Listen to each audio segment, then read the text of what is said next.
Okay, and it looks like we are live, everybody. So first of all, welcome to another YouTube live stream. This is Roberto Blake helping you create something awesome today. Today, we're going to be talking about merchandise. We're going to be talking about how to make and sell merchandise online. And today's live workshop is brought to you by our good friends over at Spreadshop, who are sponsoring today's video, as well as our friends over at Epidemic Sound. Links in description, and make sure you're checking that out. Thank you to Spreadshop for sponsoring today's video. So we're going to actually go into Spreadshop on my screen into the back end. We're going to go into the YouTube merch shelf as well. And we're going to walk through step-by-step creating and selling merch online. So I hope those of you who are in the live audience are really excited for this. I know there are a lot of you who've been looking forward to this. If you're watching the replay, hopefully I've added the show notes to the description in terms of timestamps if you're watching the replay, and you'll be able to follow along a little bit more easily. If there's anybody in the audience who wants to make timestamps, feel free to do that as well. And so that's what we're going to be doing today, like I said. Let me go ahead, though, and let me start you off with some easy listening music.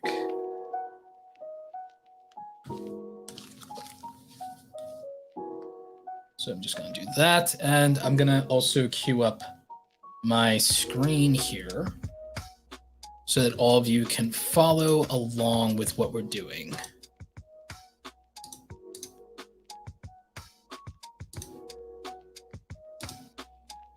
Hope everybody's having a good weekend. We are doing this on a Sunday. I usually do these live workshops more or less on a Sunday.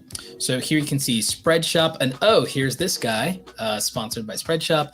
And you can see that a lot of content creators use this for making their merch and their print-on-demand products. I do this, Jessica Stansberry, Daniel Patel, Nick Niman, all of us have been using Spreadshop. In fact, Spreadshop has been what my first merchandise on the YouTube channel was done with.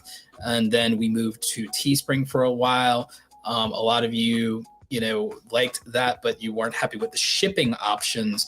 And so we moved back to Spreadshop, I think during the pandemic. So I think maybe as much as 2 years ago. And so we've got a lot of great quality merchandise. This is actually one of my favorite hoodies. And so this is something that I think a lot of you are looking forward to in terms of how to create and sell merchandise. So we're going to go over that. We're also going to go into how to create mockups.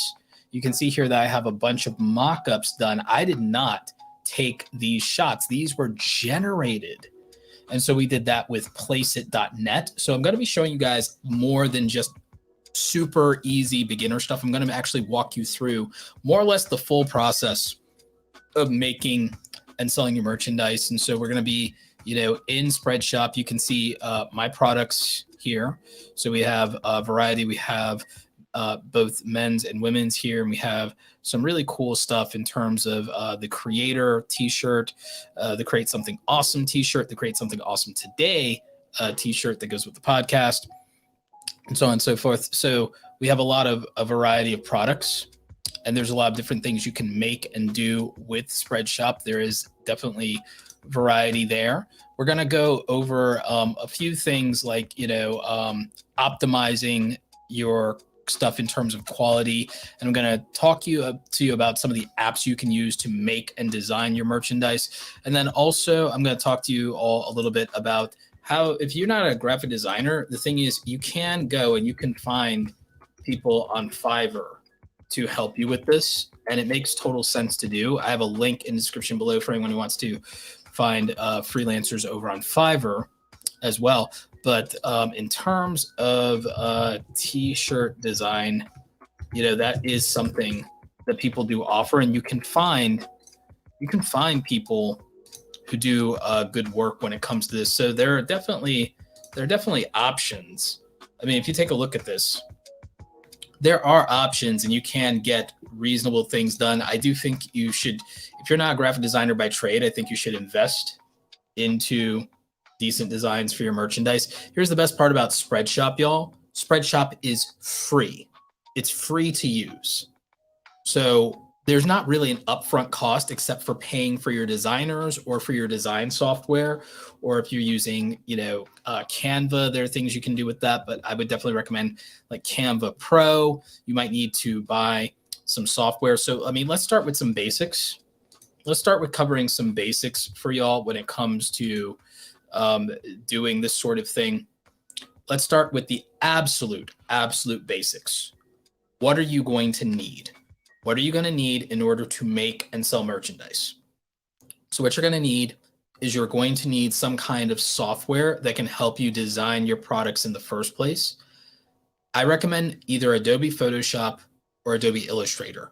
One of the reasons to either want to use Adobe Photoshop or Illustrator is when it comes to working with whether it's Spreadshop or any other print-on-demand service, they usually have templates that are made specifically with Adobe Photoshop or with Adobe Illustrator in mind. And so in terms of the types of files here, and let me just let me try and adjust the layout here. There we go. So you'll notice that they have what are Adobe Illustrator files, often called AI files, and they have Adobe Photoshop files, normally called PSD files. And regardless of what print-on-demand program you're using in terms of a platform, whether it's Spreadshop or Shopify or something else, most of them are going to have templates that are made for Adobe Photoshop or Adobe Illustrator. Now, there are alternative programs that will open those files if you don't want to have a subscription to Adobe. I have an Adobe subscription. I think that if you want to make money online, if you want to be a YouTube content creator, you want to be a content creator on social media, I feel like the $60 a month for the Adobe Creative Cloud is a good investment, and that you will make infinitely your money back, and that you should be able to make, $60 to $100 break even on whatever you're doing. I don't feel it's so unreasonable. I don't think it's so unreasonable.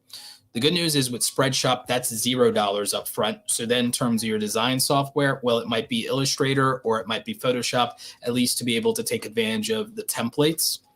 But if you aren't using the templates, what they do have is they do tell you the design specifications, and they give you all the design requirements here. So you can use a different program and you could do this manually, but it is considerably harder to do if you don't have a design background. So if you don't have a design background to pay attention to the dimensions and the sizes for the things that you want to make, especially when it comes to posters, that becomes a problem. So our basics are, we need a platform to print on demand. For print on demand, we need a print on demand platform for our products. And we need design software that is capable of making quality designs in the right file formats, right dimensions, and right sizes in order to make our products. And so again, the investment in the platform, if you're using Spreadshop, is $0. If you're using Shopify, you're going to be paying at least, I think, $30 a month on top of your software cost. If you use Adobe, software cost is $60 a month. So it's something where you're okay to break even if you want to go all in and you want to do things at a higher level. Okay, you're going to have to be making about $100 or more a month before break even. And that's if you're doing everything yourself. If you go and you find designers on Fiverr to help you with at least the design process, there might be some upfront initial investment there. You might need to pay $25, $30, $50, $100, $150 to get the design that you want made. With this, because they have skills you don't have, whether that's hand lettering. You can, if you're getting hand lettering done, that might cost some money. So if we type in hand lettering, and we want somebody to do some cool stuff for us. We want somebody to do graffiti for us. You might have to cough up a few dollars. I don't think you have to spend hundreds of dollars on this, but I think, you could spend a reasonable amount, pay your people well, and then you can get something, nicely done and get it the way that you want it. If you decided that what you want is going to be a pattern design and you want, let's say you wanted a seamless pattern, seamless patterns are going to be somewhere, and if you want them good quality, I say those are going to be somewhere between $50 to about $150, $200 for really good pattern design. But when you do that, you can make, ultimately, you could probably make nearly unlimited products with proper pattern design. And so that can be really good. Now, when it comes to the starting price on this, yeah, you could start as low as $30, but by the time you go and you do some other options, I always look at people's premium stuff, and you're going to want that because you're going to want commercial rights. You're going to want you're going to want commercial rights. You're going to want to have the number of pattern selection. You might need to add things to that. So again, this could be a pretty good investment, but you get to make unlimited products. And so that would be the good side of it. And then when it comes to, let's see here, when it comes to your store and you do pricing, I want to show you something. So you can set your profit margins when it comes to your pricing. And so when you do that, when you're looking at your different products, you can go ahead and you can price your products so that you know how much you make. I don't make a lot off of, say, premium t-shirts. I don't charge a whole hell of a lot for it. So the profit margins on that stuff is, it's not extraordinarily high, somewhere between $5 and $10. Basically, whenever I sell merch, I get I get somewhere between $5 and $10 a sale. So it really depends. Some other things, it might, make sense to charge more. I mean, like with this teddy bear thing, which is actually pretty cool. I might, it's an accessory. I might be able to up the price and say, okay, that's going to be $25.99. That's not unreasonable for something like that. If it's stickers, yeah, we can up the price for stickers and we can make a few bucks on that. So it just really depends on what you want your profit margins to be. I think that a good sweet spot for profit margins is about $8, and it still keeps you within competitive pricing. So I think, $5 to $8 is great. I think when you start trying to go into, higher than $10 per item profit margins, you price out your audience and they can't buy things from you. So, I mean, I think keeping reasonable prices is, practical. I think you don't need to give it away for free. I think that's totally practical to do that. So, I mean, that's what would make sense in terms of your pricing. So we know that we need design software, which if we use Canva or we use what's built in, that might be almost nothing. If we hire a designer, we might have some upfront investment in that, and we'll need the source files. If we want to edit those, we're going to need the proper software to do that. And our platform is going to initially cost us $0. So that's going to go very profitable. So again, we're starting off with something really reasonable here. We're starting off something really reasonable. And if you're a content creator, this is not like a high barrier to entry in any way to get into merchandise. So is everybody basically following along so far? Let's go ahead and check the chat. So Kazuki Nero asks, are we able to protect our designs on Spreadshop? Designs are technically, when they are published, protected from copyright. Now, it doesn't stop people from stealing it. It just means that you would have legal recourse and the ability to issue DCMA takedown notices to people, but you would have to be willing and manually able to do that. And you'll want to show when you published it versus when they published it, and so on and so forth. The only way, and I know there's this obsession lately, partly because of the NFT conversation. People are very sensitive. The artist community is very sensitive to art theft. Art theft is nothing new. And the only thing that protects people from art theft is you being willing to formally copyright and trademark your creations with the US Copyright Office. If you are not willing, and I'm not saying people should be ripping you off. I'm not saying that at all. I'm not. But I'm being very real with you. If you do not invest in the system that truly protects artists and creators, which is the US Copyright and Trademark System, you can't be too upset that you don't have a lot of options and that it's easier to steal from you. People shouldn't be doing that. But it's no different than registering any other paperwork. It's no different than registering any other paperwork, and you have to pay to go through the legal process. And it's the same thing like insurance claims. People insure, they protect against theft by locking their doors, but they insure their property in the event that that doesn't work out. So I know that people get really sensitive about art theft. I really understand it. I'm a traditional artist first and then went into digital art. I get it. What do you think copyright and trademark exist for? That's the reason.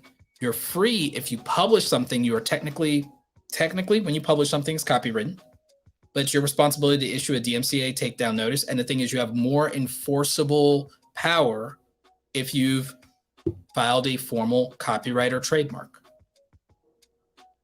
And so that's the issue. You can't expect platforms to do all the work for you, and they don't always get everything right either. Even when it comes to DMCA takedown notices on YouTube's, the platforms don't get everything right, even when people do have the ability to protect their work. So just be aware of that and be aware of what is and isn't fair use. That's your other responsibility. And so I think that creator responsibility, plays a big role in these things.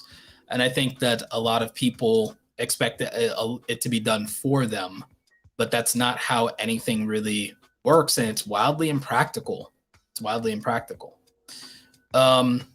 So we looked at that in terms of fundamentals here.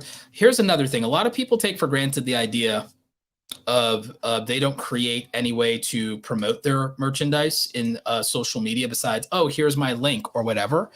Mockups are amazing. And, you can do some really cool stuff. And placeit.net is where I do that. So I think I pay $89 or $90 a year. And so I get to create these cool mockups. So if I go to placeit.net, and you can see it here, this is from Envato as a website. And so, it's pretty dope. It's really dope. So if I decide to click on this here, I end up with an Instagram. I end up with an Instagram story that's already animated and really cool and all this stuff for me.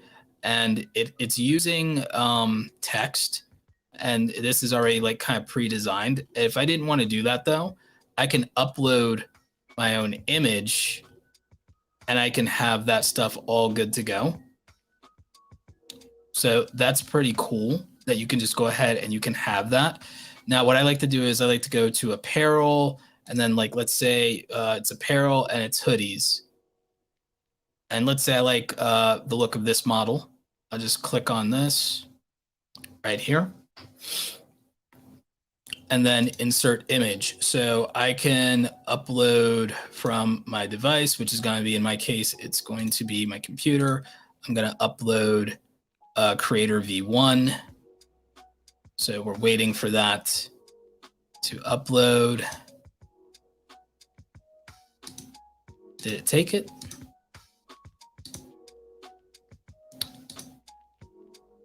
Open. Height or width. Oh, wait. Height or width needs to be 750 by 750 pixels. Okay, I can probably adjust that over in Photoshop, and then I'll upload it for y'all. Actually, I have another image I think I can use. I think I have.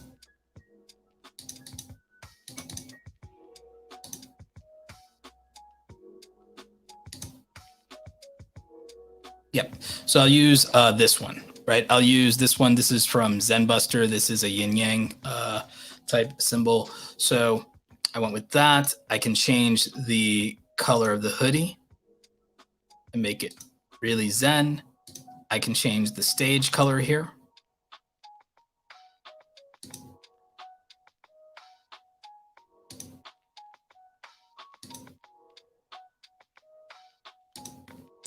So that's pretty dope. And then I would have a pretty dope mock-up for my hoodie. So that's pretty cool. And then I would just click download, and I would instantly have a mock-up that I could use to promote my hoodie, which is pretty cool. And you can do this with any number of things. You can do this with any number of things, any number of models, any number of products that they have. A primary example.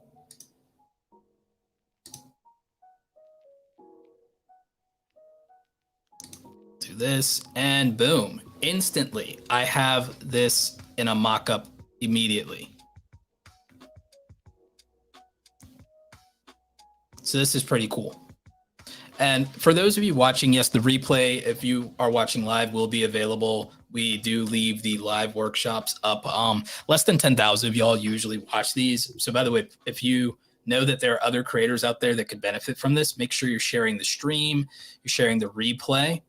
And yeah, I noticed that like there are some mockups, by the way, where certain things will change in the background and it won't be as clean as you want. Like the other one, her fingernails and stuff like that change. You just find the ones that work and you don't worry about the ones that don't. This one, it was like, you know, because I was changing the background, that one just wasn't like great. But if I use this one, I guarantee you it's going to come out much better on the ones where I don't change the background color and all I do is change the hoodie color. So if I do this, if I change the hoodie color, let's say I decide to make it gray, boom, right there, my guy, looking sharp. And then I can just, you know, download that. And it's a really good mock-up of, you know, what I have going on here. So, I mean, I think that this looks actually really dope and this would be easy to promote. So you could use this as promo material. And like I said, to do place it is pretty affordable. I think it's about $90 a year and you get access to everything. You get unlimited downloads. So this is a great way for you to be able to promo your merchandise. This is going to help you sell it.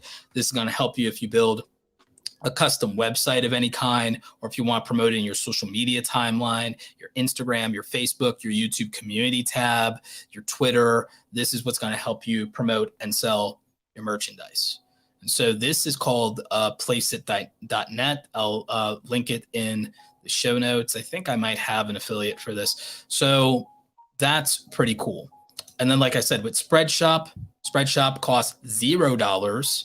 It's free. And we use this to sell our merchandise. And so we have some relatively affordable tools and options between the fact that we can get people to design stuff in Fiverr. We can do it ourselves. You can go either way with that. And so this is actually really straightforward to do. Now, I am going to walk you through the back-end process of making a product and going through that. And we're going to talk a little bit about metadata. I don't really care as much about it as other people do when it comes to the merchandise side, but you know, that's fine.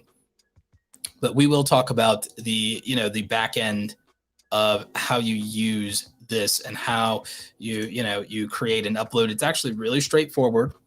They tell you the file types, and I will explain these.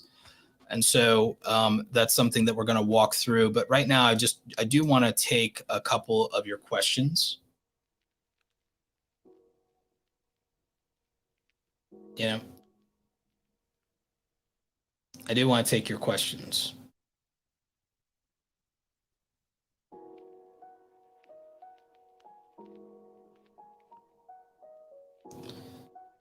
Let's see. Yes, this will be archived later for you to watch. Some of y'all are debating about the copyright stuff, but I mean, y'all can do what you want. Like, I'm just telling you how it is.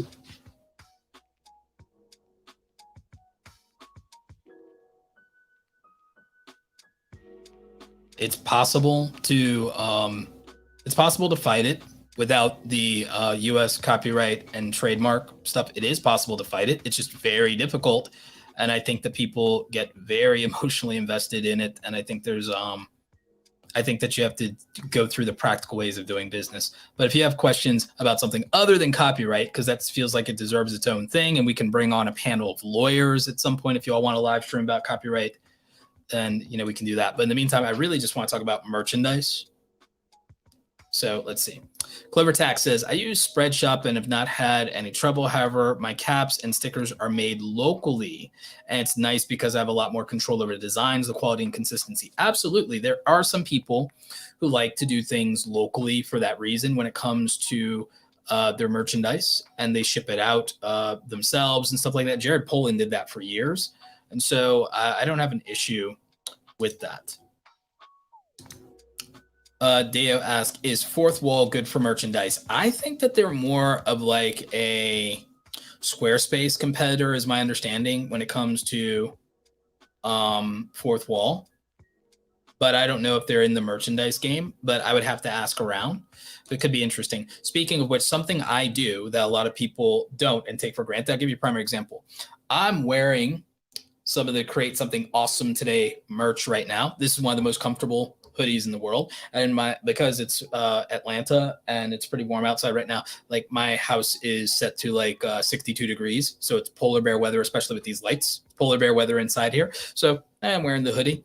And hoodie is optional. If I got too hot, I could just go to the t-shirt that I have under it. But this is merchandise, and so one of the most practical things we can do, we'll talk about selling your merchandise on your YouTube channel, but one of the really important things I feel is to, before you really get hard into selling merch to your audience, you get yourself a copy. You set aside some money, maybe you set aside $100, and you get yourself a couple of copies at cost of your merchandise in its different forms, whether that's, okay, you put this design on a t-shirt, you get one of the t-shirts. Maybe you get 2 or 3 of the t-shirts to test the quality.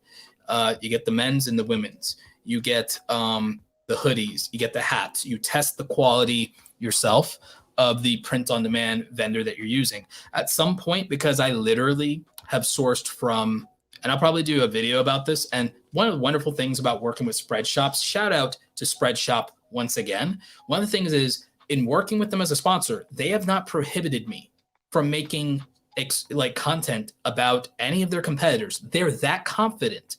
Spreadshop is that confident that, and one of the reasons I partnered with them is they said, Roberto, if you want to talk about Shopify, you want to talk about Printful, you want to talk about Printify, you want to talk about Redbubble, we don't care. We're that confident in our quality and our product. And I was like, wow, that's a pretty significant statement that you don't care if I talk about or compare competitors. And that was like a really good sign for me in terms of partnering with them, is they don't care if I mention other people. And I'll tell you, I've sourced in every print on demand shop has its perks and has its benefits. And I've sourced Redbubble in terms of variety, like having some things that are like athletic gear. I really like Redbubble. There are a few products that I like from Spring. I think they switched to Spring for Creators is their name now, and they offer some digital download stuff. And so, okay, yeah, that's kind of cool. Sellfy is great for digital downloads on the cheap. Shopify is the most robust platform that there is, but you have to pay for it, and you have to pay monthly, and there's a lot of things that feel very intimidating for people. But I could do a Shopify step-by-step live stream and walk you all through that. But Spreadshop is so confident in what it offers that it didn't put any restrictions on me in terms of whether I can talk about competitors or not, which I think is a testament to just exactly how confident they are in their overall product. One of the reasons that I like Spreadshop is you have 2 choices when it comes to integrating into the YouTube merch shelf. When it comes to the YouTube side of things, and you can integrate into the YouTube merch shelf on your channel, and you go to like store or you go to a video, you have 2 options. You have Spreadshop and you have Spring for Creators. Now I've done both, and the thing is they both integrate fine and properly for the viewing audience, and they show up under your videos and all this stuff. And again, I'll show you the back end of customizing the YouTube merch shelf here a little later in the stream, and what that looks like in terms of like playing with this and choosing which products go where and all that good stuff. We will talk about the back end of that. But one of the reasons that I chose Spreadshop is because there are two options for content creators that have over 10,000 subscribers for directly integrating into YouTube at the moment. And that's Spring for Creators and it's Spreadshop. So if you want to directly make it super easy on your audience, well, those are your two options. The thing is, YouTube doesn't take anything extra from you as a result of that. They have a partnership with these two platforms. I believe, I don't swear to this, I believe that eventually they will offer Spreadshop. I mean, that's Spreadshop, Shopify. I believe they'll offer Shopify and not just Spreadshop and Spring. I believe they'll offer Shopify because the biggest content creators, you might have noticed that their merch shelves, that you go to these custom store websites in their merch shelf that then turn out to be Shopify. So I believe that YouTube has the capacity to do a Shopify integration. I just think that most content creators don't have the money for it. They are not pressing that as like an option outside of the top tier creators, but that could change over time. And I'm not going to swear to it, but I believe that that can change over time.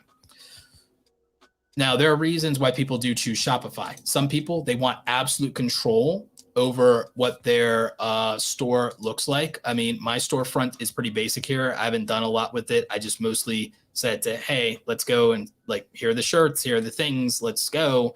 And I think that's fine for what YouTube merch is and what influencer merch is. I think that's fine at a basic level for your audience. But when you want to be more advanced and you want to do very specific things,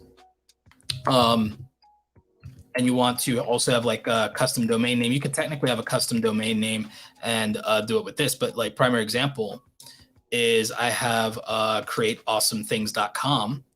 And this is where I sell my photography prints. And again, I get a little bit more control with Shopify. There are templates I can choose for this. And I can also choose vendors and I can choose things that I don't have in Spring or Spreadshop in terms of things like canvas prints and woodcut prints and things like that. Very high quality. You can do posters with those, but not necessarily the same thing as premium prints, canvases, and woodcut printings. So, or even photo books or journals with custom designs in terms of journals. So if you're wondering, okay, why do some people have Shopify instead of doing Spreadshop or Spring? Well, the reason is the limitations on products, the variety of it, and zero cost upfront versus paid upfront.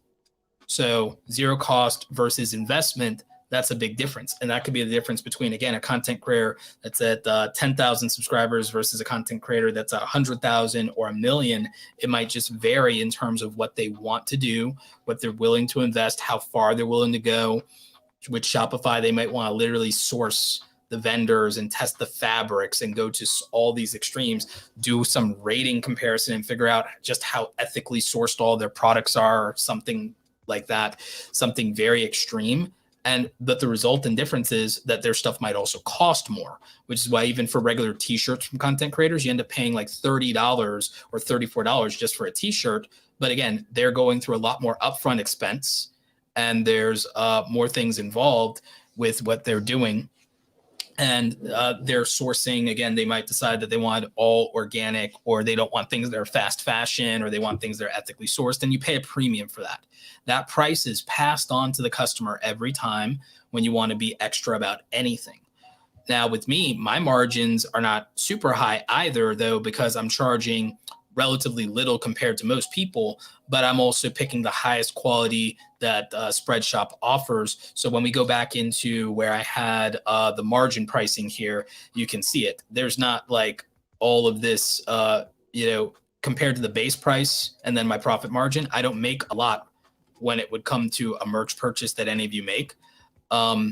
It's not a high profit margin. It's not usually even double-digit profit margins. It's between $5 and $8 in almost every single case, no matter what the product is. So when it comes to that, there are people who make different choices just based on how much they want to profit and what makes it worthwhile for them to recoup their investment on things like their designers. As we talked about pricing out designs and things in Fiverr, and you could figure out, okay, well, if I have to invest, let's say you decide let's say you decided that between getting samples of everything and paying for 3 or 5 specific designs to be done.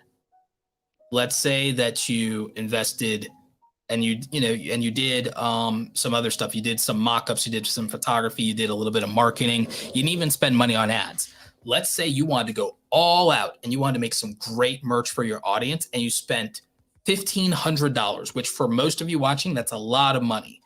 Even for me, that's like money I'm like, ugh. But like, let's say you spent $1,500 because you wanted to give your audience like 5 premium designs, but you wanted samples of everything that you're going to sell because you wanted to see it with your own eyes, hold it in your own hands before you ask your audience to buy, which there's nothing wrong with that. So let's say between paying your designers well and getting these 5 designs done, getting in your hand samples of everything so you know the quality and the printing and everything. Let's say you invested $1,500.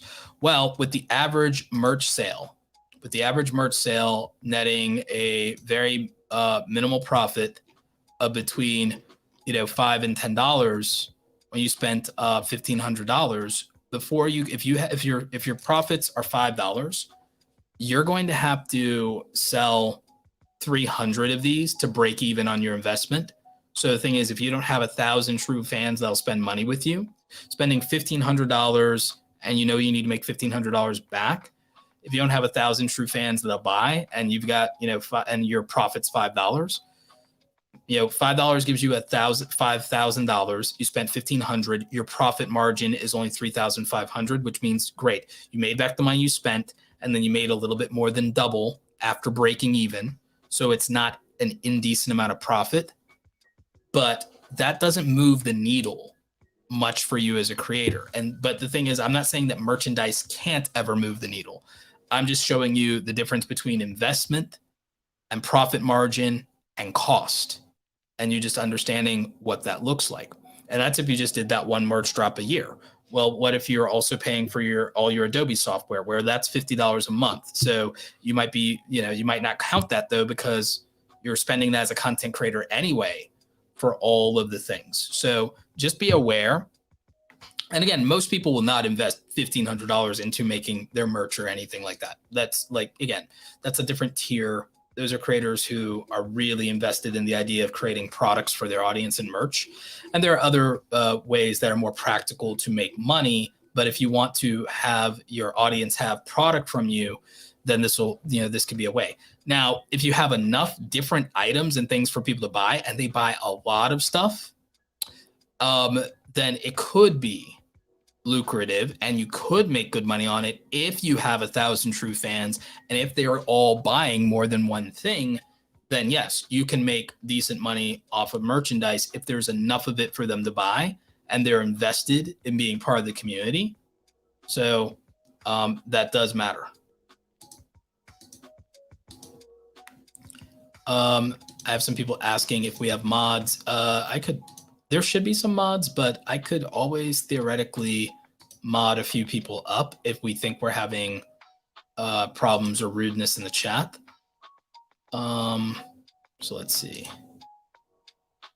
Also, thank you to Scott T for the $2.99 super chat. You are appreciated, my friend. You are appreciated.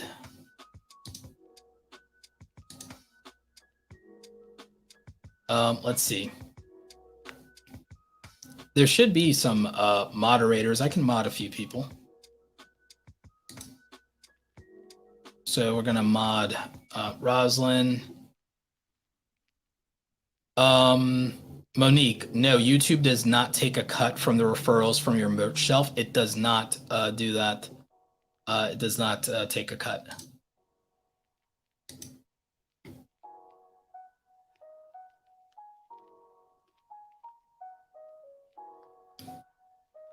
Excuse me. And the artist Haven, you're a mod now. Mr. Camera Junkie, you can be a mod. Scott, you can be a mod.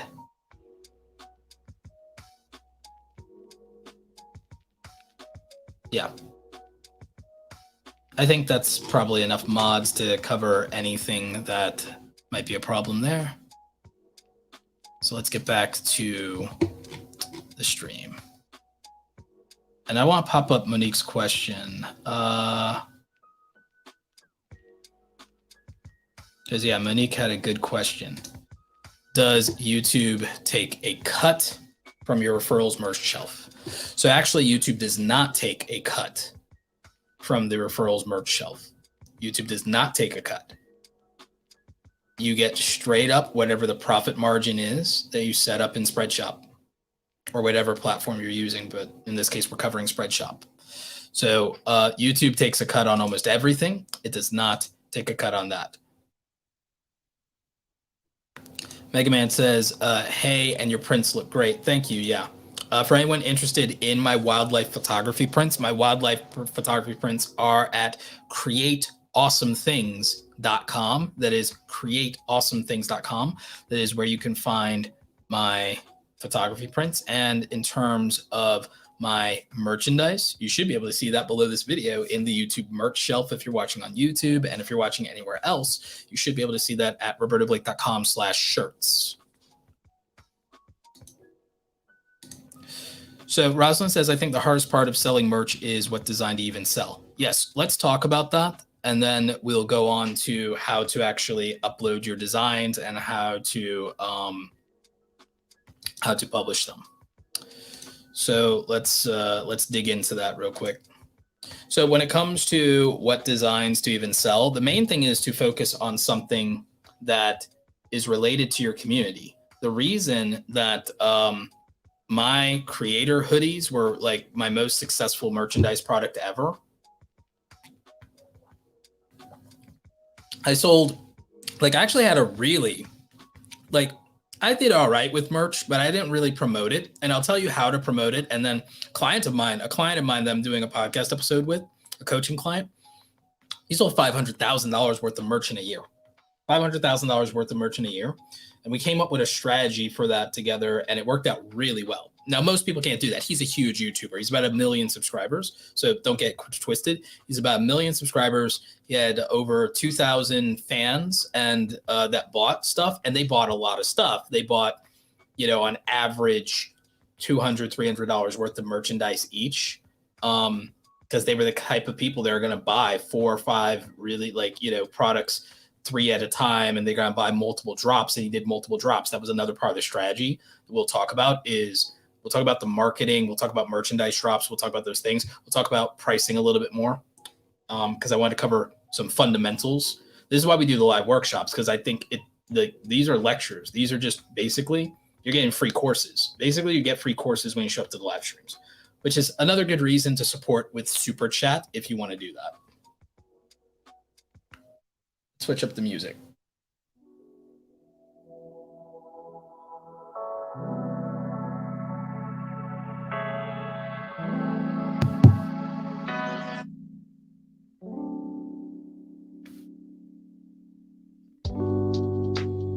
There we go.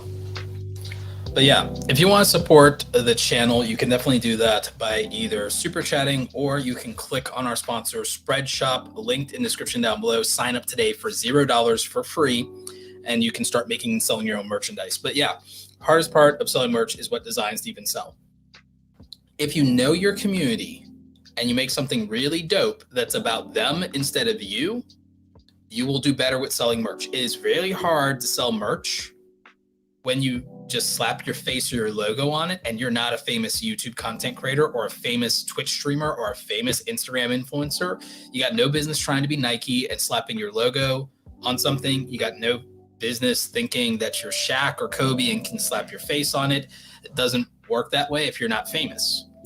And so what a lot of content creators do wrong is they try to mimic people, and not just with merch. They do this with their content too. They keep trying to mimic people that are already famous instead of using the tactics that they used as rookies. They're using the tactics they use as all-stars, and they haven't earned the right to do that. So what you do, and the way that works, is you have to make a shirt that someone can buy without knowing who the hell you are. You have to make a shirt or a hoodie or a dope thing that someone could buy without knowing who the hell you are. And so I'll give you a primary example of that. The reason that I made the creator hoodies. The reason that I made the creator t-shirt and the creator hoodies was actually part of the same idea. You do not need to know who I am or care to buy a t-shirt that says that you're a creator. You want to say it with your chest. I'm a creator. That's what I'm about. Starts conversation. Create something awesome. That's something you do not need to know or care about who I am to buy. That's about you more than it is about me. Always be creating. You do not need to know or care about who I am to do that. You do not need to know or care who I am to say books are awesome and just decide that that's what you're going to buy and that you're going to say it with your chest. And so when you make something about the community and you make something about the conversation, you make something about the culture that your community belongs to, you make it about the community's identity without it needing to be something that you do not need to know who Roberto Blake is or care about any of that to buy a creator t-shirt or a creator hoodie or create something awesome t-shirt or create awesome hoodie. It is the hand lettering on this was just dope. And so just finding a saying that is like universally applicable and getting dope hand lettering, that's a win. Someone can buy that shirt. Think about the shirts you buy if you were a kid, if you're like my age, if you're in your 30s and you remember Hot Topic and Spencer's Gifts, you could just walk in and buy clever or ironic t-shirts or buy t-shirts that say something really clever, cute, or smart alecky in graffiti or really cool hand-drawn lettering, and that was that. And there are people who still will do that to this day. Buying stuff from famous creators and famous YouTubers is about just being part of their community, and that's a different level, and that's a different thing. When people don't know who you are and you have less than 10,000 subscribers or less than 100,000 subscribers, less than 1 million subscribers or followers, you play the game differently. And a big part of that is just being closer to the community and more down to earth and something they would respect and want and something you would wear in real life. A lot of you have ran into me in real life and seen me wearing a creator t-shirt or a creator hoodie. And it's because they're comfortable as hell. But it's also just really easy. And it's like, why rep somebody else's logo? Why rep a Nike or Adidas logo when I can rep my own with material and fabric that's just as good? So I go that route. We have a $20 super chat here. Thank you so much, Cloud Gaming Dad. I appreciate you. So Cloud Gaming Dad says, these are great. Really look forward to these streams. Absolutely. Like I said, probably like a lot of you would get more out of these streams than you might get out of a $200 to $500 course. And they're free. But please super chat. Volbers, thank you for the $2 euro, says, so could a slogan work that is aimed for everybody? I would say less that's aimed for everybody, but is not necessarily gatekeeping. And so you can use a saying, but it's easier if it's something that your audience would care about instead of, oh, everybody, but like the people who could be in your audience. Again, a creator shirt doesn't matter to people who aren't creators. But there's a lot of people who are creators and want to be creators in my audience. So it makes sense. It makes sense. And if I had a version of this that said streamer, that would make sense because there's a lot of streamers in my audience. So that would make absolute sense. If I was Hayden Hiller Smith, it might make sense to make a piece of merchandise that speaks to video editors, because there's not a real reason to watch Hayden Hiller Smith if you're not a video editor.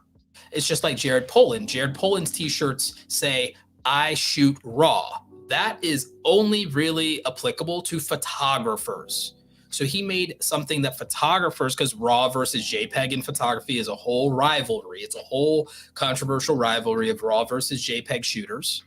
And he's like, hey, I'm on the side of I shoot RAW, not JPEG. And so I shoot RAW plus JPEG. So he played into the culture of the photography community with that. And so that would make sense. It's just like how I wear armbands that I got on Amazon, and they are photo focal lengths. And so this doesn't mean much to people who aren't photographers or videographers or camera people. But when I wear and I go out in public and people see 24 to 70 millimeter and they see 7200 millimeter, they know what's up. If they are in the camera community and that culture, you see. So, I mean, a photographer could literally print a t-shirt, a series of t-shirt that just were really cool, hand lettered or graffiti or a specific typeface design about like 50 millimeter lens, 20 millimeter, 24 millimeter lens, 35 millimeter, 85 millimeter, 135, 105, and the photography community would know what's up with, you know, they would know what's up with that. But that would make sense if you're a photography YouTuber. So do you get what I mean?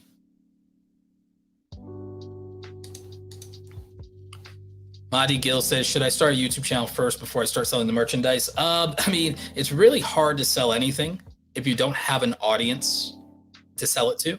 It's extremely difficult to sell anything if you don't have an audience to sell it to. But merchandise is a really good day zero product. Merchandise is a really good day zero product. So what do I mean by day zero product?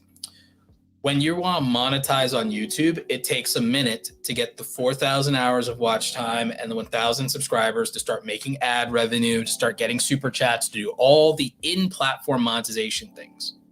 But you know what you can do at day zero? At day zero, you can be an Amazon affiliate and you could recommend products and sell them. But you have a very low likelihood of people clicking on that unless you're doing, free audiobook from Audible, and then you get the $5 commissions off of that. That's when's the easiest way to stay in the Amazon affiliate program, right? That's a day zero monetization tactic. Another day zero monetization tactic is to be wearing your t-shirt on camera and have a link to your merch, and you may not sell anything, but you have a better chance when you start YouTube and you're doing your first 100 videos, you have a much better chance of making your first $100 from the merchandise and selling t-shirts, because to make $100, you only have to sell between 10 and 20 t-shirts or hoodies, 10 to 20 t-shirts and hoodies. That's it. You have a much better chance of making your first $100 online selling merchandise as a YouTuber than doing ad revenue, because you don't get monetized right away anymore. And so the monetization thing, it's going to take you a while in most cases, especially as a part-time YouTuber, to get monetized with ad revenue. But with Spreadshop at $0 up front and merchandise that you can sell, you can make money and get to your first $100 faster with print-on-demand merchandise if it's good. And it would help you if you wear that in your videos and if you're promoting your videos, because even if you get 100 viewers and one buys, you made your first $10. You made your first $5. If you get more people to watch and then a couple of them even buy a shirt, and again, they're not going to buy a shirt with your logo. They're not going to buy a shirt with your logo or your face. They will buy a shirt that is about the culture, though. They will buy a shirt that's about the culture. So, like I said, I think that it's hard to sell something without an audience, but I think you can start with an audience at day zero with the intent to be supported. And I know a lot of people don't like that. And a lot of people are crying and whining about being a sellout and everything like that. And they're going to keep crying and whining, and they're going to keep being broke. I'm going to print a t-shirt that literally says cry more. And so, I mean, don't complain. If you're a starving artist and you are unwilling to support what the market wants by saying that there are people who want to buy, and you're not going to bother with the people who want to buy something and want to support you, because you don't want to hear that you're a sellout, and you don't want 3 jackholes crying in the comment section about your selling stuff or how dare you. There are people who want to buy or who don't care about the fact you're offering something to the people who do want to buy or do want to support you. Don't ask, don't get. And if you refuse to ask and get, then also don't complain. Cry more. Because, and I have no sympathy, and it sounds harsh and it sounds rude, I have no sympathy for people who want to like say that nobody is supporting them, but they're not creating an opportunity for the audience to support them. And they're saying, well, you can only support me this way. You can only support me this way. Or why don't I have this? Or why don't I have that? Give people what they want. Create an opportunity for people who want to support you. Create as many buying opportunities as possible. And don't be afraid to promote yourself in your videos and to give people the option to support with you and rock with you, because they're going to give that money to somebody. They're going to pretend that they're not. They're going to give that money to multi-billion-dollar corporations. They're going to give it to somebody. They're going to buy a t-shirt from somebody. They're going to buy sneakers from somebody. They're going to buy some digital download, whether it's a video game or something else or an in-app purchase. They are going to spend that money. And if you're deciding you're not going to get a share of that, then it's on you for not creating the opportunity and not being willing to risk ridicule to market and sell and promote yourself, because multi-billion-dollar corporations, they've got no problem asking people to buy from them. So creators shouldn't have no problem asking people to support them either. And that's just the harsh truth. And a lot of people don't like when I say it. A lot of people don't like when I say it.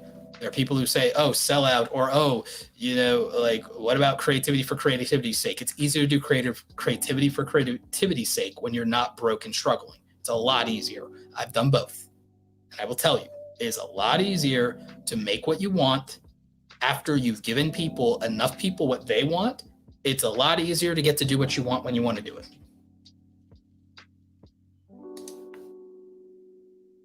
Thank you.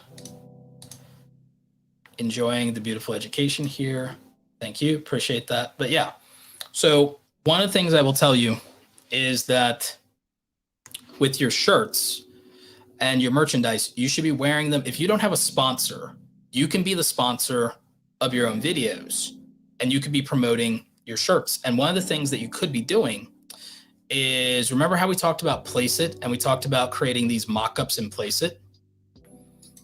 If you're creating these mock-ups in Place It, if you're creating these mock-ups in Place It like we talked about,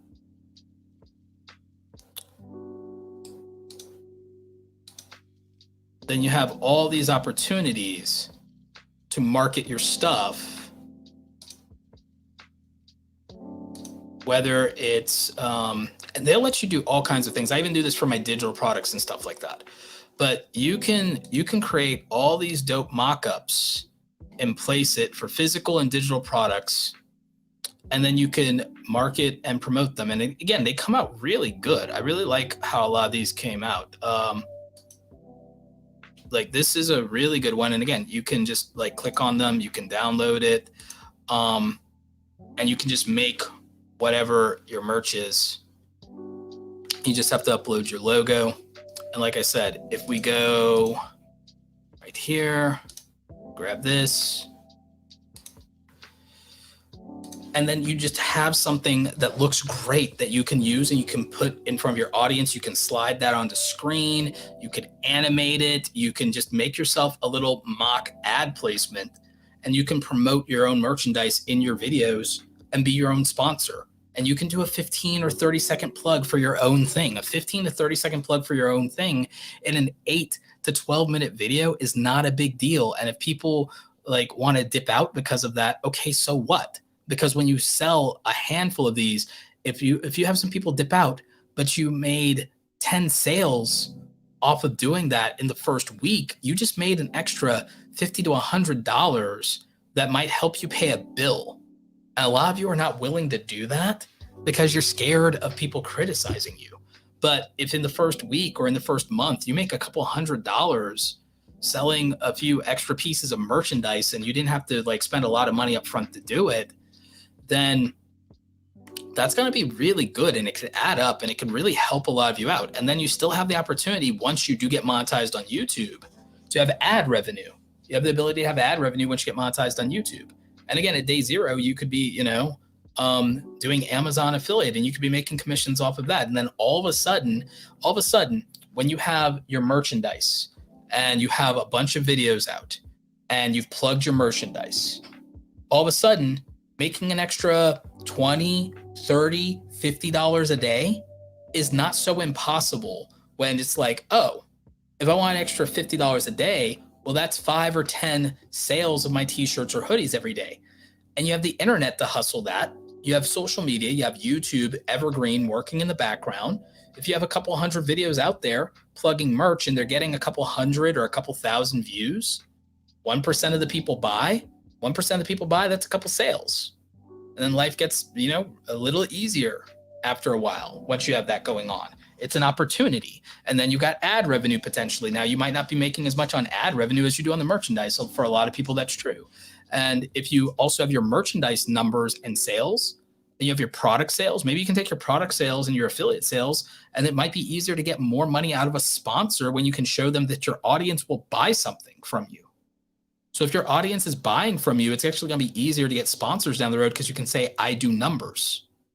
When you can say, I do numbers, you can say, look here, with me, it wasn't my merchandise numbers because I didn't push that as hard. For me, it was my coaching, and it was my digital downloads like the YouTube starter kit, and now the brand deal starter kit. Being able to show those sales numbers is really helpful because it shows the buying power of an audience and it shows the support people are willing to give you.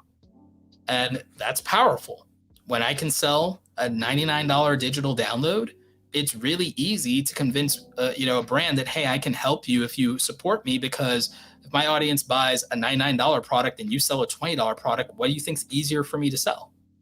So having your own sales numbers, and then for a lot of you, the merchandise is going to be comparable to the price of the products that you rep for sponsors a lot of times. So if you can show that your audience will buy merchandise from you, then your audience will buy products that your sponsors are selling if it's at a comparable price. So then it's actually really good in terms of presenting those sales numbers to a sponsor to say, hey, I'm capable of moving products, so I'm worth being paid. And so those things often can really help you. And so that's a little bit different. But I want to get to some more questions. About merchandise before we get to the product design walkthrough. I showed you the product mockup walkthrough because that's super easy with placeit.net. It's super easy. And I showed you pricing already, and we'll timestamp a lot of this stuff. But I definitely want to share that with you. And then we'll talk a little bit more about promoting in your YouTube videos.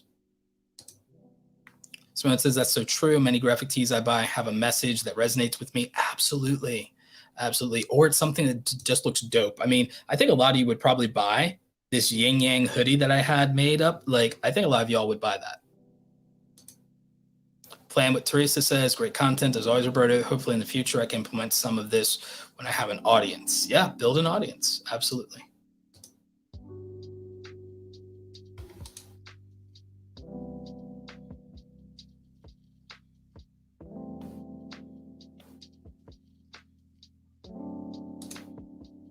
This is a great point, Nikki Heat. When people buy shirts, they want to say something about themselves. They listen to this band, they watch this show, or they believe this thing. Mass appeal is best. Yep, definitely.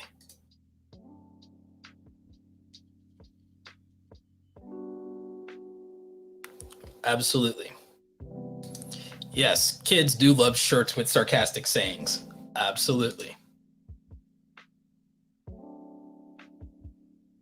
Liz Gordon says, made our merch with others in mind, still having an issue with visibility. So I'm hoping we get some fresh ideas on how to do that today. One of the most important things I would say is the best visibility is your own existing audience. Your own existing audience is often the best visibility that there is. The best visibility that there is, typically, at least in my opinion, is your own audience. So for me, what I would say about that is I think that your own audience is your best shot at visibility. So what I would tell you in that situation is I would ask, are you creating a 15-second spot in your own videos on YouTube to promote your merchandise or the thing that you want people to buy? And if you are not comfortable to do it in the middle of your videos where the audience might drop off, and you're only comfortable, because I know a lot of small YouTubers are hypersensitive to, I just want my channel to grow. Well, it's harder to make money when all you want is your channel to grow, but I get it. I get it, especially if you're trying to get to that 1,000 subscribers, 4,000 hours of watch time. You don't want to stop anything other than doing that on YouTube. So for some of y'all, I understand if that's the way you want to do it. But you could always do it in a way where you say, okay, every other video, I'm going to promote the merch no matter what, whether it's in the middle or at the end of my video, because then you have a chance of getting something, especially if you're not monetized already. And so that could motivate you to keep making content, because at least you know there's a chance to make money. And for a lot of you, it's hard to justify doing YouTube and not making money at it, because then you have to answer to somebody. For some of you, it's your parents. For some of you, it's just your significant other. For some of you, it's yourself, that you just are so frustrated with money that you can't really justify to keep going without being monetized. And even when you get monetized, you find out, oh God, ad revenue is crap. A lot of times, not for everybody. If you're in a high CPM niche, it's different. But for a lot of you, you make 10% of what I do for ad views, but it's because it's a different niche, like gaming or something like that. You guys get $2 CPMs to instead of 20 or 30, like I would get. So it's radically different for y'all. And if that's the case, if you're getting like $2 or less for 1,000 views on YouTube, you are better off interrupting a video and selling a damn shirt and getting $5 off of less than 1,000 views. Getting $5, if one person out of 100 buys, you get $5. If you're a YouTuber and you get monetized, you got to find out that for 1,000 views, you're getting less than $5. You're better off selling the shirts. You're better off selling the shirts. I'm just saying, for real, if you can get 1 out of 100 people to buy a shirt, it's more profitable than getting 1,000 people to watch a video. But a lot of you would rather have the 1,000 views than have 20 shirt sales. And that's ironic, because 1,000 views is not going to pay you $100, but 20 shirt sales will. So it's the validation versus the money. I feel more validated by money than attention, but that's me, because I grew up with, like, in an era, I grew up in the 80s and 90s. Money matters. Money matters. I was sitting there with counting my coppers, counting my piggy banks, in my piggy bank, watching Scrooge McDuck. I'm like, yep, I care about money. Not even embarrassed by it. I care about money more than I care about attention. And it's not even close. It's not even close. Validated much more by people willing to spend money with me than spend attention on me. And it's not even close, because money, they're exchanging value with me on that, and they're taking it seriously. Attention, people spend attention on types of things. So it's harder to equate the value of attention. But if you really want an equation for it, you can look at your YouTube AdSense revenue. And your YouTube AdSense revenue, you look at your revenue per 1,000 views, your RPM, your revenue per mil. For most of you watching, you can get 1,000 views and you will not get $10 for it. If 2 people buy shirts from you, you'll get $10 to $20. So tell me which one makes more sense. If it don't make dollars, it doesn't make sense. So when it comes to merchandise, and this is why I'm teaching this to you guys today. And again, you sign up for Spreadshop for $0. You can sign up for Spreadshop for free, and you can start selling merchandise. If you get even 10 sales, $50. For a lot of you, you won't even get $50 if you get 10,000 views on YouTube. You get 10,000 people to pay attention to you, and it will not add up to the money than if 10 people buy from you. It's just math. It's just math. And it's crazy to think about it, right? It's absolutely crazy to think about it. So from a monetization standpoint, product sales make the most sense. Whether it's print on demand, like I said, the margins on that are rather low. The margins on print on demand, 5, 10, upper echelon is 15, and that's it. Now me, I prioritize, I'm going to make some more cool merch, by the way, because for some of y'all, that's what you could afford to buy to support me. I have the ebook coming out, and they'll do ebooks and things like that. And those will be like, affordable. Those will be like $10 ebooks, because that's a way for people to support that they can afford, and they're getting something out of it, right? So, and same thing with me letting you guys once a month do the channel reviews. that's a way to support it and still get something out of it. And so it makes sense for y'all because then it's under $20. Same thing with merchandise. I'm not going to be doing digital products unless I do a store that has individual templates. That's different. So like eventually Creator Template Store will come and they'll have individual $20 products.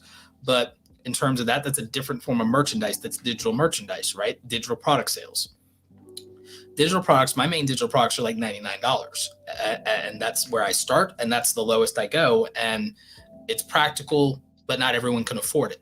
And so that's challenging for something. But if you make product levels for your audience that have things that are under $20 or $30, then a greater amount of people can buy. And for those of you at the beginning of your monetization journey, that makes the most sense. Now, if you're in the education space and you can do something, or if you're in the productivity space, productivity is really great. Productivity, you can make digital merchandise and products where you might have planners and things. I'll do a whole thing. We'll do a workshop on digital products sometime. We'll definitely do a workshop on digital products. We'll do another one, digital courses sometimes. We're going to do print on demand today. But there's a large margin in digital product sales, and that could be planners.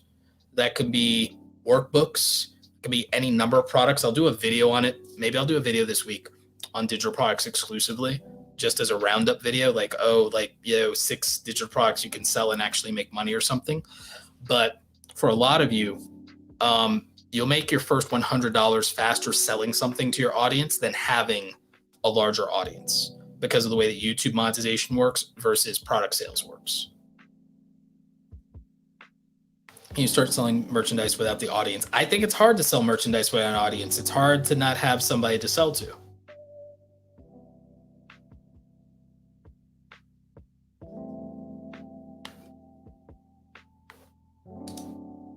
Rosalind says, "What about a shop title? Any suggestions?" Okay, this is a good point. I don't think it really matters what you call your shop, as long as it's easy to spell and easy to remember. What a lot of people do is they just use their online name and handle and then shop.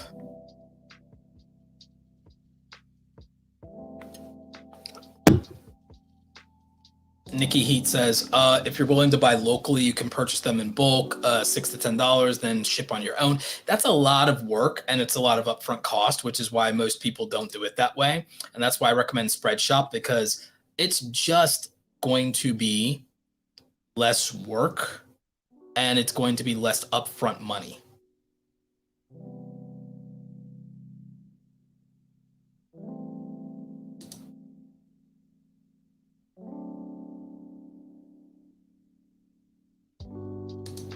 I like what Scott says. If you're giving people time and you value your craft, you should have no issue selling. I agree. I agree with that. I like that.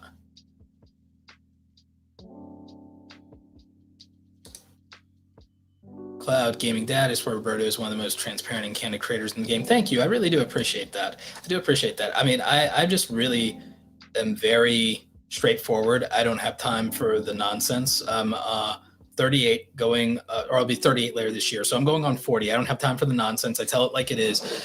And you say yes all the time and you tell people what they want to hear at a 9-to-5 job. I don't do that anymore. So I get to tell the truth. So that's how it is.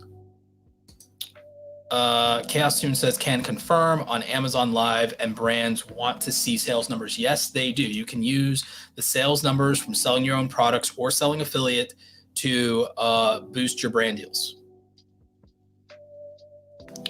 Carl, I don't really know, like Place It. I love Place It, and it's in the Envato network, and I can vouch for the quality. The only other thing that does mockups reasonably well compared to Place It is Canva. So the only two that I can really suggest are Place It and Canva when it comes to these mockups, and that's why I wanted to show you that with Place It, and I showed you guys exactly how to do that. So what we're going to do next here is we're actually going to go into the back end of Spreadshop, and I'm going to show you guys how to upload and create your products in Spreadshop, basically from scratch. And then we'll talk more strategy here in a minute, but we'll go with the technical tutorial. Then we'll go with strategies for selling. And yeah. And also we'll answer Any questions you guys have in terms of super chats? Triathlon tips coach John. Yay, what's up, man? Spent 25 years as a t-shirt artist, and I learned people will pay for graphics with a message. Yep. I think you meant a message over just an image, but yes.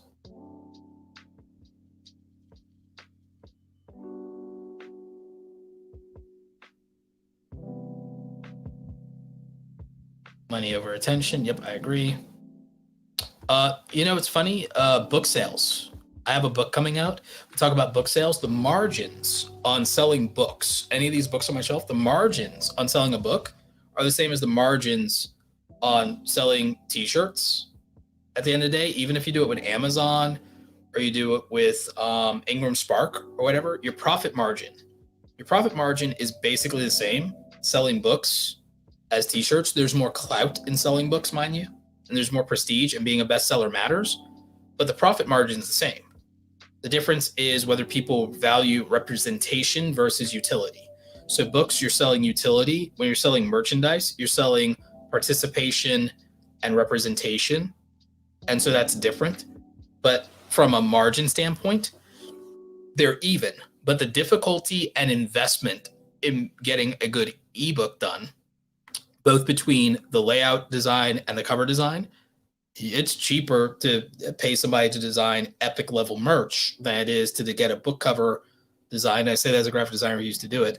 To get a book cover design and to get an ebook interior design is going to cost more money to do it well up front, more skill level to get it done if you do it yourself, and more time to write the book than to just create dope merch. But again, the split in an audience is representation and community versus utility and community. And so merchandise and shirts are about repping the culture or repping the creator or repping the community. The books are about utility and participation instead of representation and participation. So that's the caveat. But the profit margin is the same. The difference also is that a book can scale to people who don't know you in a way that merchandise may not be able to. So it just depends. But it also makes more sense to sell merch as an entertainer and a book as an educator to your audience. So it's also that.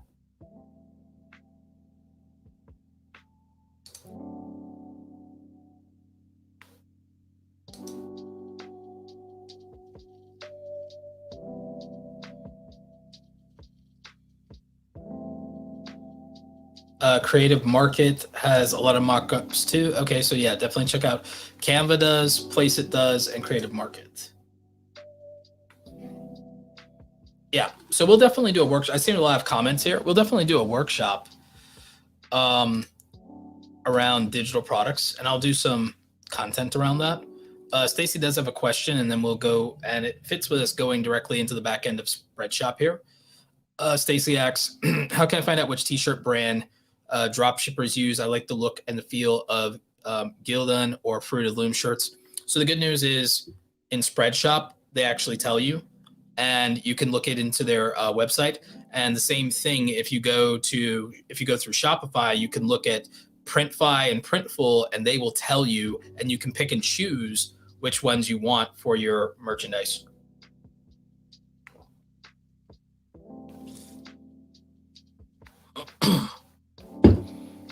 And so at some point we'll do some kind of print on demand thing. Because again, in a box somewhere, the problem is I moved and I have them in a tub or a box somewhere. I might have to just spend a couple $100 and do another set of orders to do a video about this.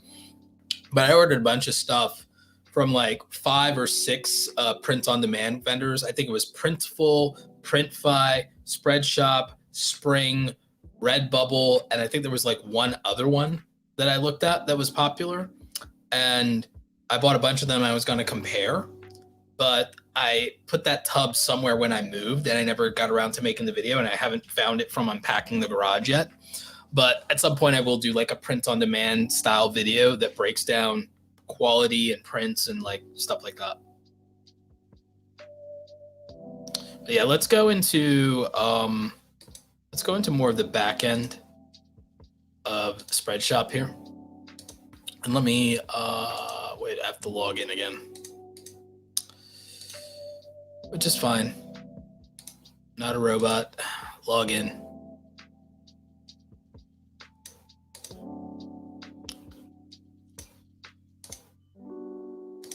All right. So if we go into Spreadshop and we want to create a design, we can create a product. We can do up to 20 all at once. I'm going to go with, normally you can use an EPS file, which is a file type that I can recommend. So let me tell you these file types. The file types are JPEG, which is going to produce probably the lowest quality outcome and is not what you really want because there's no transparency to JPEG. So for everybody at home, we've reached at an hour and 20 minutes here. This is the like full tutorial part of making a product. And so when we go into Spreadshop and we go to the create products, we can upload up to 20 designs at once, which we really don't want to do. We want to do them one at a time. And we can choose to either do, we can select whether or not we want a product that has multiple print areas, which will basically be like if you want to print on the back and front of a t-shirt or the sleeves as well as the front. So just keep that in mind. And I want to explain these different file types. So with these different file types, you have JPEG, which for most of y'all will not want to upload a JPEG. I promise you. The exception I can see if it's a poster, maybe, but I don't really think that's going to be what you want. You can upload a PNG, and that usually can work out really well. That will have transparency, but you need to make sure the file has transparency and that you can check that. GIF, which I do not recommend because it's probably not what you want. You can upload an SVG, which is a scalable vector graphic, which you can generate using Canva, Affinity Designer or Affinity Photo. Adobe Illustrator can as well. You can also upload AI files, which are Adobe Illustrator files. And I believe you can also upload EPS files, which is almost like an open source version of the file that you can generate from Adobe Illustrator with regard to vector line art graphics. And when it says CDR, that's usually Corel Draw. So once you upload something like that, it's going to process. And it'll take longer to process depending on what file type you upload. If I upload the same image as a PNG, it'll process almost instantly. And so just for our demo, it's probably going to be easier to wait on the PNG than it is going to be on the EPS file. But see there. But in terms of high quality, the EPS file is going to be infinitely better quality for print than the PNG. But we're just going to use the PNG right now just for demo purposes. So we have that. We're going to click on that. Now we get to decide whether or not we're going to sell this on Spreadshirt's marketplace, which means other people can find it and they kind of give us a discovery platform, or in our own shop, or both. We can always pick both. So they'll sell it for us and we can also sell it in our own shop. And so we can get free marketing. And that's another cool thing with Spreadshop. So as you can see here, we have all of these wonderful design options. Look at that. We got a lot of stuff that we can do with this. So we can get this cutout sticker, which is actually pretty dope. Men's premium t-shirt, women's t-shirt. We got hoodies. We got all these options. And this is pretty dope. And so these are the ones that it thinks are the most appropriate for us. And I went ahead and picked this. We even got tie-dye here, which I don't think really works for this. So that's pretty cool. But the thing that we really, I think, want is, what we really want is we want this hoodie. And so we go into here And you can see that it's kind of optimized for us, and it went with using about roughly 70% of the available space of the hoodie. So what we can do is we have the option here to make this a little bit larger. We can click a button and it will center it for us. And I think that looks a little bit dope if it's a little bit bigger here. Probably make that even just a little bit bigger if we're being honest. Again, we can just make sure that it's centered horizontal and vertically. So I think that that actually looks pretty dope. So we get to see front and the back. We did not select multiple print area design, so we don't really have that option here. We'd have to select that at the beginning. We also have product colors here. And so we can display it in these different product colors, and we can select which ones we like and we want to be available. I don't think this teal works for it, so guess what we do? We can deactivate that teal block color, and we can say that it's only these colors. And so that's pretty dope. And so we'd move on from there to the next product that we've selected for this, or we can say that we're done. And so we've modified that specific product, but we could also modify individual other products, or we can decide what products we don't want it to be on. I don't really like how this flowy tank top looks, so we ditched that. I don't like the vintage sports thing. I don't like the tote bag. I don't really like the mug, the crew neck, the apron. We have a women's hoodie and we have a men's hoodie. Are there premium versions of those? No, the unisex one is the premium. I don't like the tank top. I would go with the premium shirt, not the regular. Not the printed cotton. Not the tie-dye. Not the baseball t-shirt. And we're only going with the premium. And so we've basically done our product selection. Now, there are more products than this available. So again, if we look at all the products that are available, there's a ton of them. And you could look at them by category, and we can activate them or not. There's kids products. There's all these different categories. There's accessories. I'm not a big fan of how these masks look, so I'm not, so we're not doing that. They have the mugs, stainless steel print cup, mason jar, duffel bag. And so that's pretty dope. Carry-all pouch, fanny pack. And I think those things would be more suited to the fanny pack stuff. That could be more suited to a pattern design. The snapback baseball cap could work. And so I turned that one on. And so out of accessories there, not really a big fan of these phone cases. Not really a big fan of these. The buttons, on the other hand, yes. Again, these will be better if we use the EPS vector. I do like the dog bandanas, if I'm being honest. And I do like the bandana. Yeah, the teddy bear and the dog, don't think we need to do that. Mouse pad, I don't think we want to do that. So again, if I go and I look now, we have a few more of these options, and we can edit this stuff. Again, I think that's dope. Now, again, with this, like I said, this will all be better quality if we use our EPS file instead of our PNG. My PNG is really high quality because it came from a vector file, so it is usable, but the EPS file would be better. It's just that for the purposes of time, I didn't want to wait on it for processing. This is not as suited to a snapback cap. It could work, but it's kind of super small. So having seen that, I'm just going to nix it from the product line here with the buttons.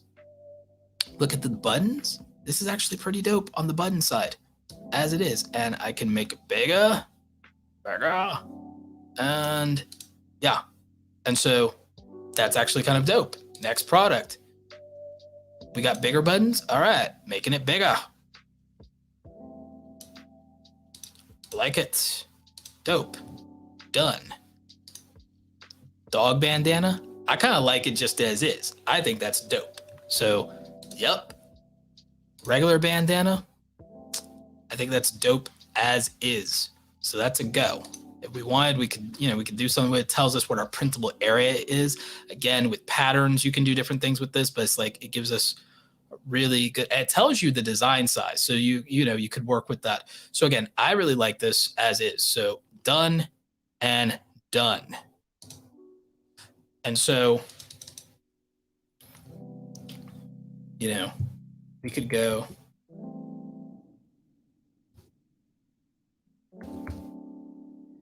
We go with Zen Yin Yang Koi as the design name, and we can add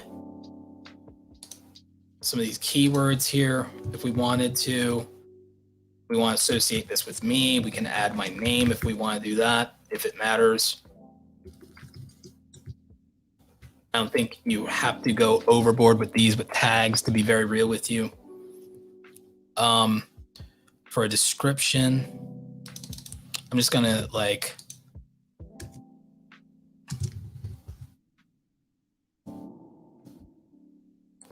do a brief description here. It's not something I could write a description. I just can't think of one for this right now. So if I go with this, it's already published in my own, it's being published as an available option in my own store. It tells me what the product selection looks like. So I guess if we go here and we look at new products, we see what's available. And so that's pretty dope. And if I go and if I actually go into my shop, something that I can do is I can actually decide which one of these colors are visible as the main default. And I can also, like I said, I can deselect which colors I don't think work. This design, though, is so well made that almost any color will work with it. That's actually pretty dope. And so if I go in to the design in Spreadshop, if I go into this particular design and I edit it, and I go to product selection, I can pick, let's say this men's premium shirt. I can go with product color and I can make the default something else. I can make it this black. I can make it any number of things. I can also decide what is and is not an option.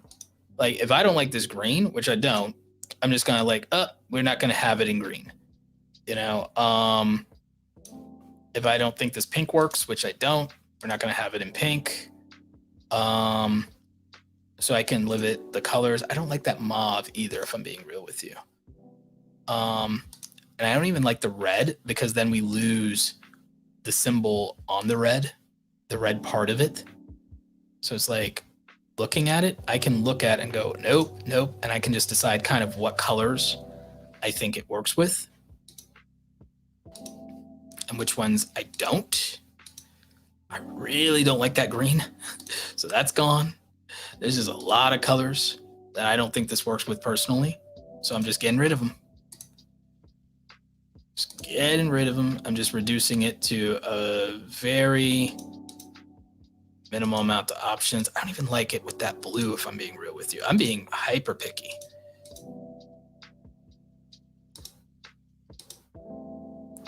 I do not like that one.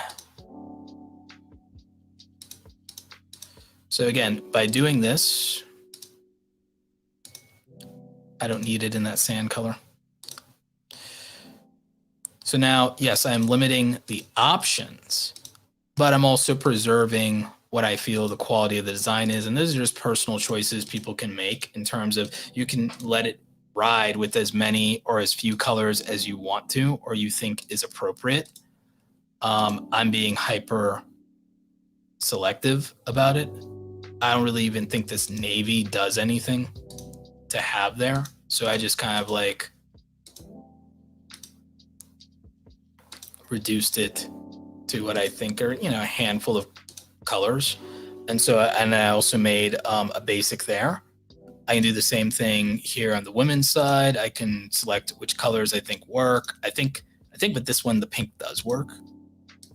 With other ones, I do not like that green. And I'm ditching the purple. I really doubt the burgundy works. No, it does not work. Neither does the red. Nope, ditching those. Does the fuchsia work? Nah, we lose the red. So, and I do not like that blue. So we're keeping it basic.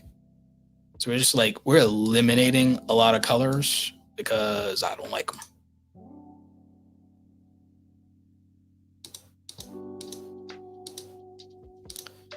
And then, like I said, we get to decide which one ends up being the featured product color.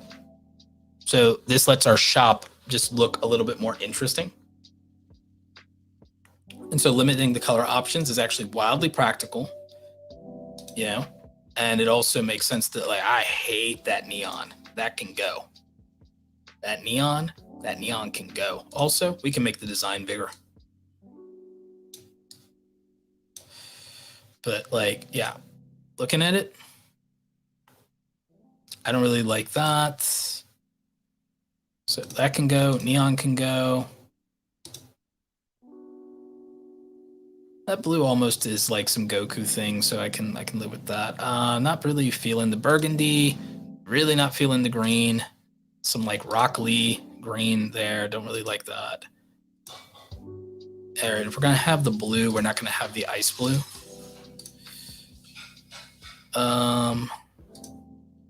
We do not need that green. Not need that hunter green either. So yeah, we're going with more neutral colors for this design. So boom, that's done.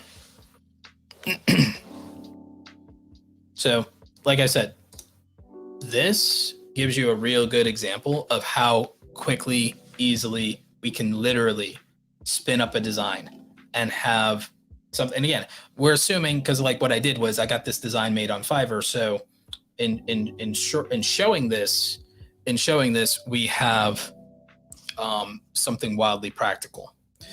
Monique says, can you do bundles of die cut stickers, a set of 10? So if I look at the stickers, I don't know how many come in the stickers, but white matte, white glossy, and transparent glossy. Okay, super interesting. So I don't know how many come in this. I'd have to check at how many come in the sticker pack. I think the sticker pack, I'd have to look at how many come in the sticker pack and look at the sticker pack's product details. But you can get, clearly the buttons are 5 packs. I assume the stickers might be something similar, but you do have cutout stickers. And again, this is the other good thing about, you know, I would do this with vector graphics. So I would do this with an EPS file, a Corel Draw file, an Illustrator file, something like that, or an SVG or an SVG. Those are the file types and formats that best work with transparency and line art. And that's what you guys will want for this, especially if you're working with logos and graphics versus anything that's more photo or photorealistic or pixel based. So I would, in general, I would recommend that you all go with vector graphics wherever possible. And so that's going to be probably done in like Adobe Illustrator, Corel Draw, or some other vector graphics program like that. You know, even Affinity Designer. The free version of like Inkscape or something like that for people who want to be super open source, who have to be free or cheap. It's like, so yeah, you would use those. But yeah, that's my thought on that one. I can live with them having purple. That one's not bad. I can live with them having the blue. I don't see a need for the navy. So the navy's got to go. How's that fuchsia looking? I can live with them having the fuchsia. Yeah.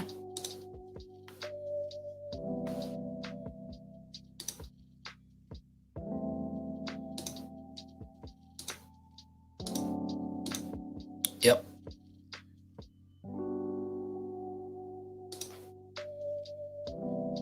Which one shows it off more?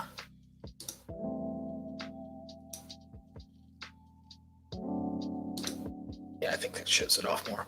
So yeah, I feel like these are pretty good options when it's all said and done for this product design. So I hit apply. and it tells me that this has been instantly published in English, the English-speaking countries. And so, boom. And so this is available.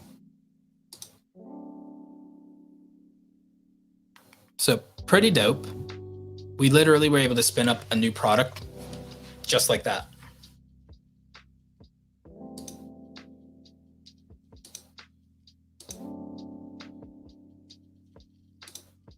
So we have another super chat here. We have another super chat and another question. Eula McPherson, thank you. Knowledge bombs, as usual, Roberto. If you want to see a new design website with some really dope templates, go to Kittle.com. Easy as Canva, but way cooler. Okay, I'll check that out sometime. That's a new one. I'll definitely check that out.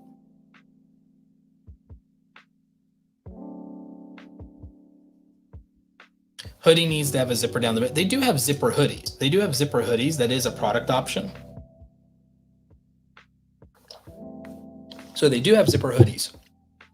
But I think y'all see that if you use Spreadshop, and you can sign up for $0, you can sign up for free right now. They're sponsoring today's video. But with Spreadshop, you can literally make products. If you have the design ready, you can make products. You can sit here for like 20 minutes and you will have products, and you will have like a good solid 5 or 10 products that you can spin up in your store if you have the designs ready. Again, you'll want to think about a name for the design. You might want to write out a description. You might want some keywords, but that part aside, the biggest problem will be, creating your designs. And we came up with the fact that, you can go and you can find people in Fiverr, and you can get t-shirt designs done.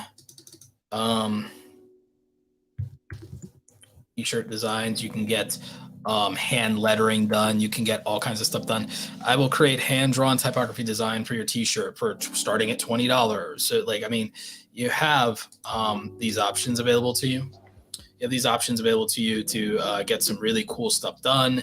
It doesn't have to be wildly expensive. Some of them are more expensive than others, depending on how premium or pro you want to go.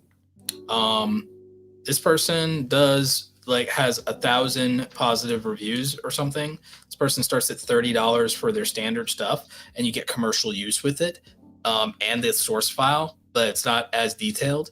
Their other one goes up, and you get a lot of stuff for that. You get 5 revisions, $75, and then you get full exclusive colored illustration with background and details and up to 3 characters for $105. So you do that, and you have a bunch of products, and right there you've got somebody who's a top-rated seller, has a bunch of orders in the queue, and you could get a premium level design out of this, and it's like, okay, $100. So you can get a couple of designs done. You put a little bit of money in. If you can't do it yourself, or you don't think anything you do yourself, if you don't think anything you do yourself will sell, then you just, you find somebody like this in Fiverr that's quality. You spend $100 or so per illustration or design, and you come back with something that your audience might actually want to buy. And I think that's pretty straightforward. You can do mockups here to help you sell it with graphics and place it. And then with Spreadshop, for $0 in fees or monthly fees or anything like that, you can make this, and then you can also set your own profit margins. Where do we have that? I have to sign back in. But you can, set your own profit margins in your store. Yep, you set your own profit margins. You decide how much you make. And so it's mad convenient. It's mad convenient. It's easy enough to do. And you don't have to spend a ton of money. And then you can make money for the rest of your creator career, as long as your audience is willing to support it. And it's easier to make your first $100 doing this than to make your first $100 off the ad revenue. So, like I said, I just really don't think there's much stopping any of you from doing this. I think the issue is that some of you need to be taught how to promote and how to sell, because from a technical standpoint, merch is not difficult. from a technical standpoint, merch doesn't have to be very difficult, and it doesn't have to be wildly expensive. We already did that. We already did the price stuff here, and I mean, you can see it here. We already did the price of how much the base price of cost is and what your profits margins is, and you can decide how much you want to make per sale, and you can figure out what the base price is for every product in every category. So in terms of, can you give an example of how much they keep for your work and how much you anticipate to make per shirt? You can decide that, but it usually, generally speaking, if your pricing reasonably, is going to be between $5 and $8 a shirt sale. $5 and $8 a shirt sale. Yes, Spreadshop does work in the UK for those asking. Yep, it works in the UK. So let's talk a bit more about, let's talk a little bit more about the YouTube merch shelf, and then we'll move into sales tactics stuff to help you with the sales part of selling your merch. Again, also feel free to ask your questions. Feel free to donate super chats. But YouTube has something called the merch shelf, and you get access to this at 10,000 subscribers on YouTube. Doesn't mean you have to wait to 10,000 subscribers to sell merch. It just means you don't get access to a direct selling tool in YouTube. So what you can do is, once you have this and you connect your store, and you can only connect two types of stores, Spreadshop and Teespring. So we're using Spreadshop. Spreadshop and Teespring are the only ones that you can connect to the YouTube merch shelf and promote directly using YouTube features. You can promote anything you want. You can set up your own website. You can set up your own Shopify store. But in terms of YouTube direct integrations to make it easy for your audience, right now, watching this video, down below, if you're watching on YouTube, down below, there are options right now for you guys to be able to specifically use the YouTube merch shelf if you want to buy any of my products. So that's like a whole thing. So when it comes to that, so when it comes to the merch shelf on YouTube, and having access to the YouTube merch shelf, that is something that you get once you have 10,000 subscribers on YouTube. To customize it, you get to go through all of your products that are currently available. And depending on when you make your products, it might take longer for them to propagate here. You can also search for them, things like that. But depending on when you do that, you can go ahead and you can select your products. You can move them over to which products you want to highlight and showcase. You can also change the order by drag and dropping and moving manually. And you can save and they become available. And I believe you can showcase up to, I want to say you can showcase maybe 12 products, I think you can showcase. I think it's only 12. Yeah, I think it's only 10 or 12. I think that's the maximum. But yeah, and so once you do that, over on your YouTube channel, in addition to the merch shelf on the individual videos, there's a tab called Store. And so your store will have this, and I believe, like I said, I think it's up to 10. And again, it can take a little while once you make changes for those changes to propagate on all sides. And the same thing if you update any design changes on the back end of your Spreadshop. But this is what mine looks like, and this was what should be available in terms of displaying on the channel and down below in the merch shelf and so on and so forth. So that is why, and this is why it's easier for a lot of people to promote, because then you also get this convenient YouTube link for your store. And so for a lot of people, that's easier to promote. And what happens is if somebody decides to click on this, they go directly to the product and they get to buy. So you can see how easy this is in terms of reaching your YouTube audience and being able to directly sell to a YouTube audience.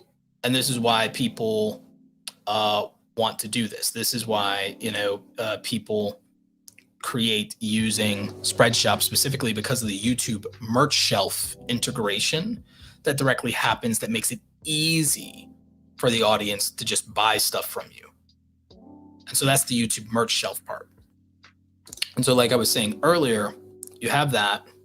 You have your direct products here. And again, it was super easy for us to make and spin up a product. I wonder if the EPS file, so the EPS file, there was something, I guess, wrong with it or didn't work, or they want a different version of it.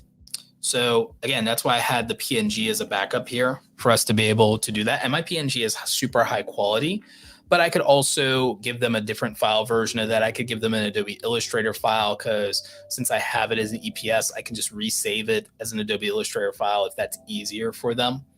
What I can do with this, or with like anything, if there's anything that I don't like or it doesn't work out, I can always, just re-upload it, or I can delete it, so on and so forth. So it's, again, just depending on what your files are. And the thing is, if you would need access to your original file again, you can always click this download button and get access to your files again. So if you have a PNG, it'll save as that. If you have something else, it'll save accordingly. So just, be aware of that. The best file, like I said, is some type of SVG, or it's some kind of other vector file is typically what's going to be the best thing. But a PNG works fine if it's high enough quality. And in general, you want a minimum of a file to be 200 DPI, which is dots per inch for quality. I basically make everything very large and I make it 300 DPI, but they also give you specifications for all the different products for what you could want to print. So just kind of keep that in mind. In terms of designing your website, when it comes to your Spreadshop store, they do have themes that you can select. So you can go with any number of these different themes that you think look dope. And so that's pretty cool. If we went with, let's say, select focus, we could actually also preview this. And it's like, okay, theoretically, that looks dope, but it's really not any different for the most part than what we had. So I'm just gonna discard that change. And we're back to classic default. Because, not that much of a difference. If we did this one, we could preview this. This looks all right. This is pretty dope, but I don't know how well this would work with ours. But if we did it, we could always decide, okay, I want to see what that looks like. So if I select it and I let it apply it, I could make some changes. Again, not feeling this one too much. So discard. Even if I change the color scheme, I wouldn't be feeling that one too much. So again, for me, I just kind of like the classic theme if I'm not going to try to customize it too much. You could also choose colors and fonts. I don't think you have to be crazy about that too much. Just depends on what you want. You have logo options. I went with the shop name instead of a logo because I just don't feel, for me at least, the logo would matter in this particular instance. You could always change that. You can always decide to switch on model images, and you can also pick your models. And so I don't have kids in these. We don't have any masks that we're selling. So you could just decide which models you like, and you just pick like that guy, like that guy. Those are fine. I don't have any kid models, so I don't really care. So yeah, you can just kind of pick and choose which ones you like. You could also decide that you want to limit it to a very small number of overall models. And that might be more consistent in some way with like the overall aesthetic of what you have. And so that could also, so you see it generates these instant mockups or whatever. So you could decide to go that way.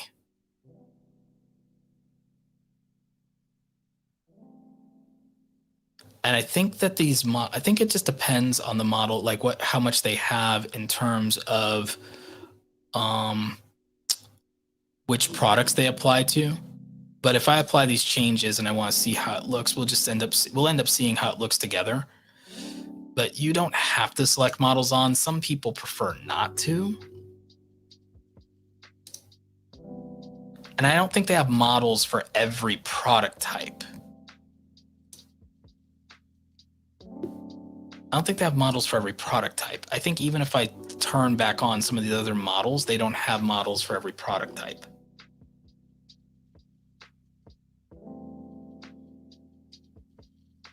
And there may be some option for me to select which model I want. So again, I'm not 100% sure. And so, yeah, I think if you want the most,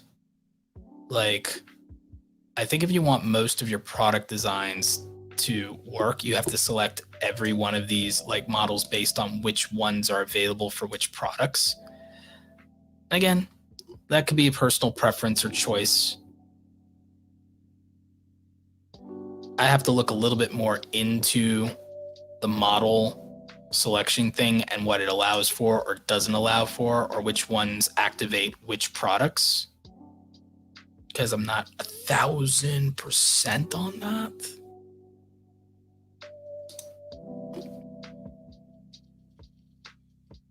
Yep, some activate, others. Yep. So, that's something you have to take into consideration with these. I think there may be something where you can actually decide which models to put on which products and everything like that, but they may or may not. I don't have any kids products, so I don't think it applies to any of the kids stuff.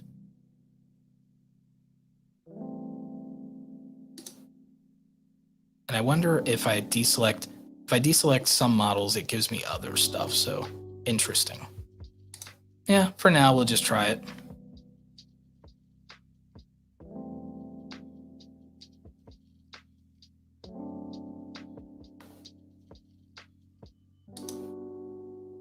And like I said earlier, you don't need 10K subs to sell merchandise.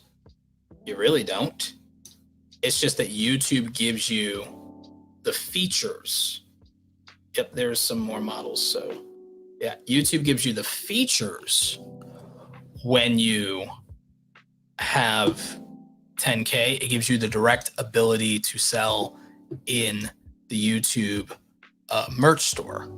So that's just a different. So again, I would just grain of salt it to where it's you have to understand that with YouTube, it's not really about you needing 10K subs before you can sell.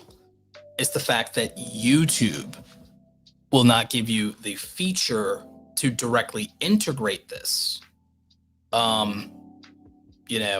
without that 10,000. That's all it is. It just makes it easier. And out of 10,000 subscribers, you're also more likely to have hundreds of people who could be buyers, but it's not impossible without 10,000. You just need direct supporters. And so we can definitely talk about how to properly pitch your merch and some sales tactics and stuff like that. But again, I wanted to show you some more of the back end of the Spreadshop stuff and how to utilize it, how to take advantage of it. And so there you go. Let's switch up our music a little bit.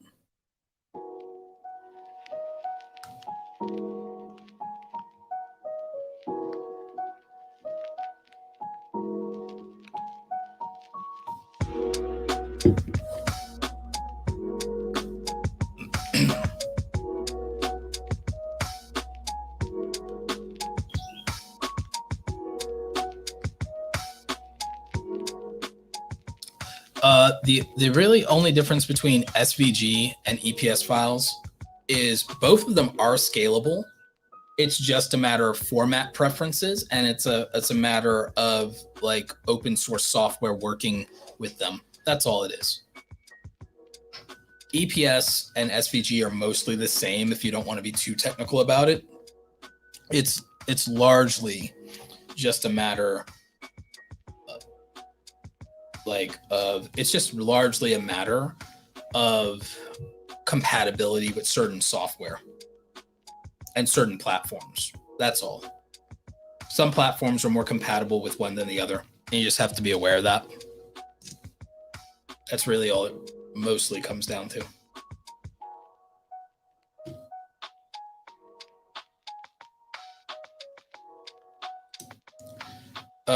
Grayman Media says, Roberto, what are your views on those who sell merch based on music, TV, and other review channels? How far can trademarking go?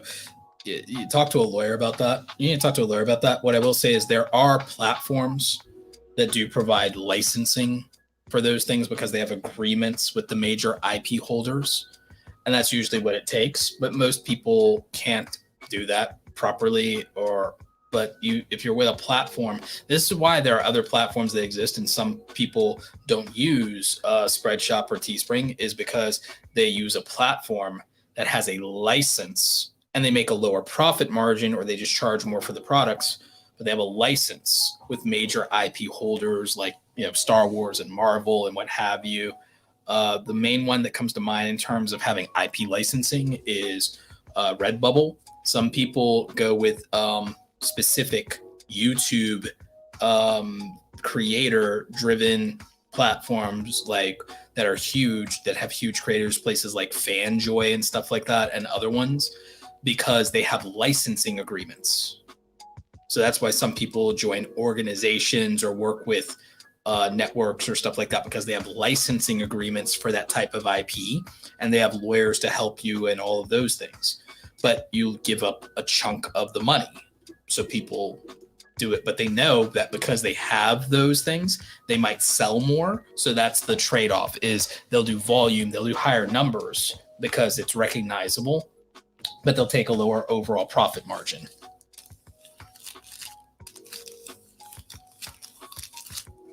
A little shiny there. So yeah, so they'll take a lower profit margin to use a licensed IP, but they'll be doing it legitimately if they do it that way.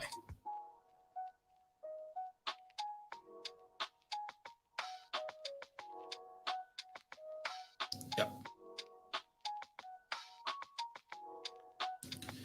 How do I feel about pre-orders? I mean, if people who are established do them, that's fine, because then you don't have to worry about people who are established not delivering majority of the time. I just would rather sell things that already exist. So, but as long as people can deliver, I don't have a problem with people doing pre-orders. But it's better and it works better and people trust it more when it's coming from established people. People do Kickstarters all the time and stuff like that, so I don't have a problem with that. My favorite author, Brandon Sanderson, he did a Kickstarter for these 4 books that are coming out. Granted, he's technically already written the books, so they haven't been produced or manufactured or published yet, but he's already written them, so I have a problem with that. There's going to be pre-orders for my book, but my book's written. It's just, then we just got the cover designed. It's just a matter of the editor working on it and doing some final packaging and design stuff for the physical copies. But pre-orders, yeah, I mean, if it's something that is finished or close to finish and there's a reasonable expectation that the person will deliver, sure, why not? I don't have strong opinions and feelings about most things. I just use common sense. I don't think most people need to have strong opinions about most things. I think people just need to have common sense.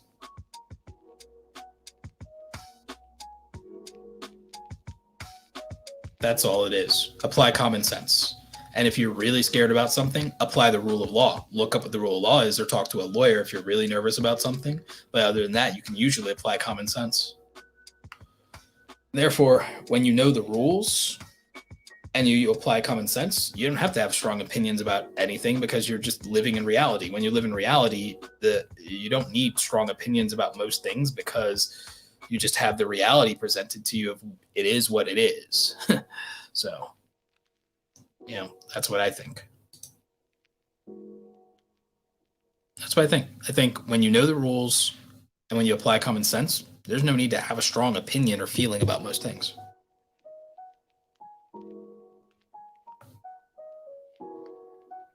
So other than that, you just working with what exists. So speaking of working with what exists, let's take a look at something here. I wanted to talk to y'all about how to promote merchandise.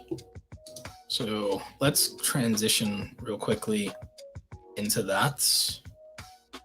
I think we can go into solo mode. I think we can go, and I can answer more of your questions with regard to that, with regard to the like sales and marketing type portion about this. And I can answer a ton of your questions. So go ahead and get your questions in. Go ahead and get your super chats in. I'll pop a bunch of those up on the screen. Ecocentric Home said, you know what? Common sense is not common practice anymore. That's the trick. Common sense is not common practice. Most people are not applying common sense nearly enough. They're not practitioners of common sense. So common sense is not common practice anymore. So that's the trick.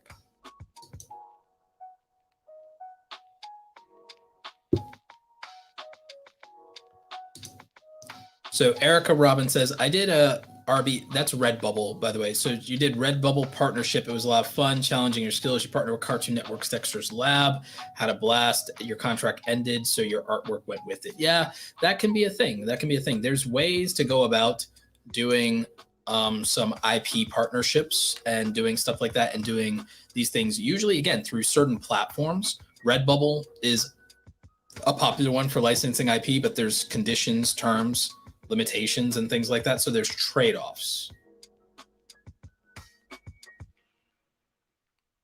So it's all about trade-offs when it comes to that.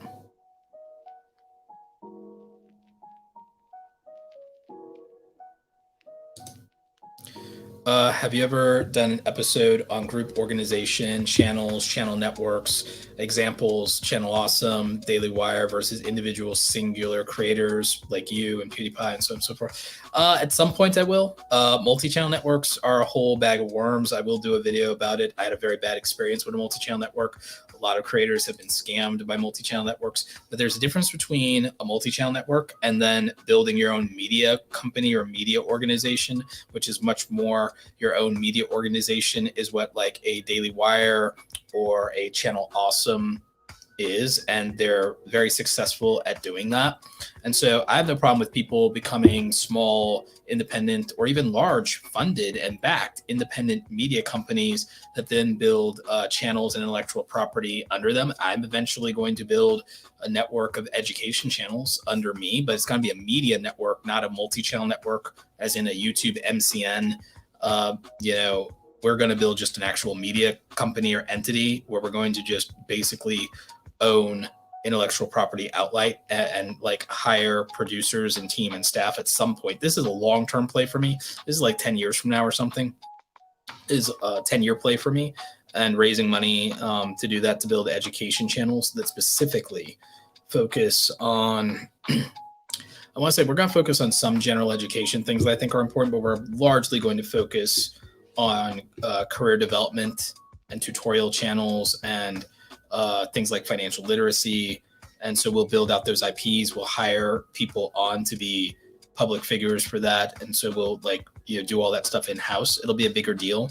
Like I said, I won't even start this until much further in the future, 5 to 10 years from now. And I will definitely get funding and backing. So I think that's fine to do those type of things. I think it's less stressful to be an individual creator sometimes, but I do think that it also works out great for talent that wants to be hired on to those things, that doesn't want all the stress and problems of doing their own thing per se, because it's very different. Now you have a lot of these people, they'll start out with something like, they'll start out as employees of BuzzFeed and making their content, build notoriety, get attention, and then they'll shift over to doing a solo thing. It works out for some people, it doesn't for others. It's a matter of whether you have the ability and the talent to not only make the content, hold the audience, do all those things, but also handle all the back end and logistics and finances by yourself, handling the editing and production by yourself versus having resources to do that, or being able to afford to do that once you get up to monetization here. So it's like, it's really, yeah, it deserves like its own coverage, and maybe I can bring on a panel of people who've experienced it firsthand.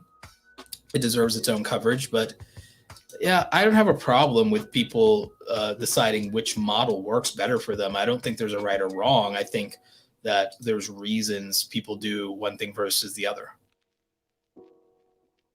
Volver says, can you one day do a series on getting into landscape photography? Probably on a different channel, probably on like Creator Gear Guide or something.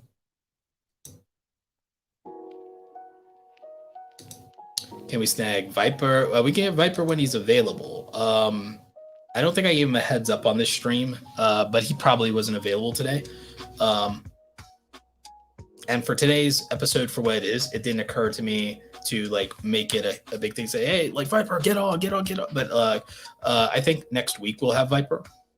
I think next week we'll have Viper, because I think next week is, what date is next week?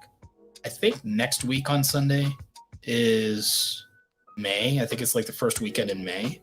So we'll probably do May channel reviews or something.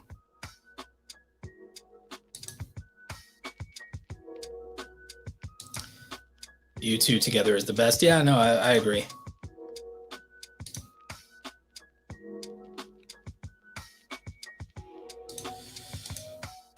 Roberto, so no chance you're going to create an RBN, Roberto Blake Network. I'll attempt Turner. No, I'm going to do something. I mean, you could think of it that way, but what I'll own is a network of media. Like, I'll have a media entity that owns channels, and basically we'll have channels where I put up a different host. We'll use an in-house editing team that edits for all the channels, a graphics team that does the graphics for all the channels, and we'll do them one at a time or two at a time. We'll do the sectors of things that I think matter. They're also highly monetizable, so we'll do a dedicated channel that teaches people about personal finance. We'll do a dedicated channel that teaches people about personal finance that isn't anti-capitalism, because like you have a bunch of these, ironically, you have financial literacy and education channels that have become about the host anti-capitalist views while trying to teach you about money, which is ridiculous. And so we'll do like very non-politically based, non-biased financial education channel at some point in the future, and we'll have a host for that. We'll probably do a lot of stuff around career development. Basically, YouTube's answer to what if you have a guidance counselor that sucks. Like, I don't want to name the channel Your Guidance Counselor Sucks, because I think that's too demeaning, and it wouldn't be fair to the good guidance counselors that exist out there. But we'll basically make a channel that supplements the idea that most people's guidance counselors might suck. So we'll definitely do something like that. Yeah, there's different things. But let's get to some Q&A. I want some more questions that are specific about merch, y'all. I want some more merch questions. So hit me up with the merch questions, because I mean, we definitely can talk about this. We can talk about marketing your merch and about selling to your audience directly. So just hit me with more of those questions, please.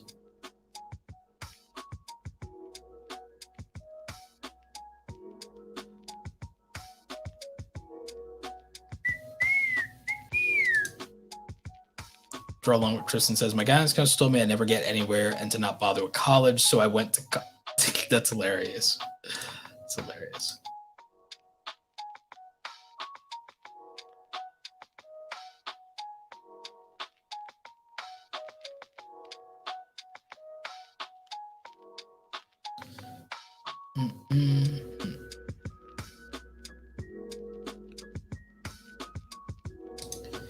It's Jazzy says, I really like how you announced the last 3 streams. If you do it again, definitely easier to remember, because I can set reminders on my phone on the YouTube app. Yeah, I'm finding that scheduling, announcing, and promoting the streams is working out better. And so we'll be doing more of that for sure.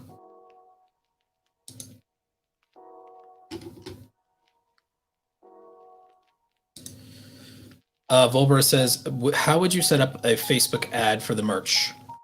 So that's a great question. How would you set up Facebook ads for the merch?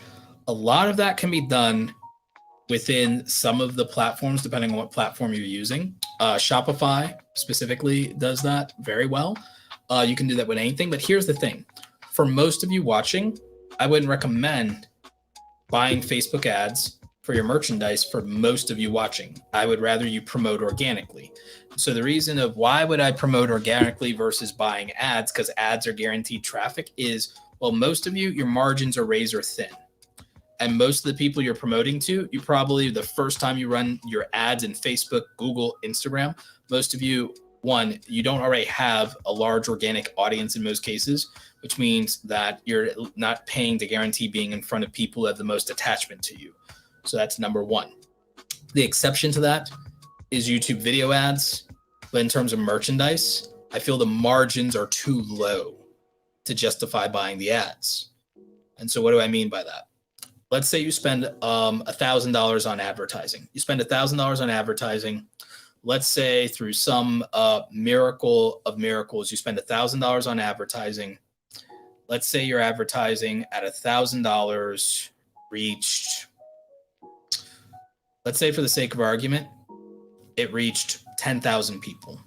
Okay? It reached 10,000 people. Out of 10,000 people, let's make a very wild assumption out of those 10,000 people. Let's say that through some miracle of miracles, you got 2% of those people to buy. You've got 200 sales now. Out of those 200 sales, you're only going to make maybe $5 a shirt. So if you spend $1,000, you get 2% of people to buy, you're only going to break even at $1,000 right then and there. So to me, for most of y'all, it wouldn't be worth it. Now, again, $1,000 is a lot of money. Why am I only assuming you'll reach 10,000 people? I'm assuming that, that's the number of people that will actually even entertain the idea of buying. But let's even say you reached 100,000 people, but it's going to be really hard to get even 1% of them to buy. So again, you spend $1,000, you might make 5,000. So then your profit margin is theoretically 4,000. But if you got people to buy that, your merchandise probably didn't cost you $0 to make, because you probably weren't a graphic designer. You probably had to invest in people really liking the merch and liking what it was. And so you probably had to spend money on getting the ad made instead of making it yourself. So you hired someone to do that.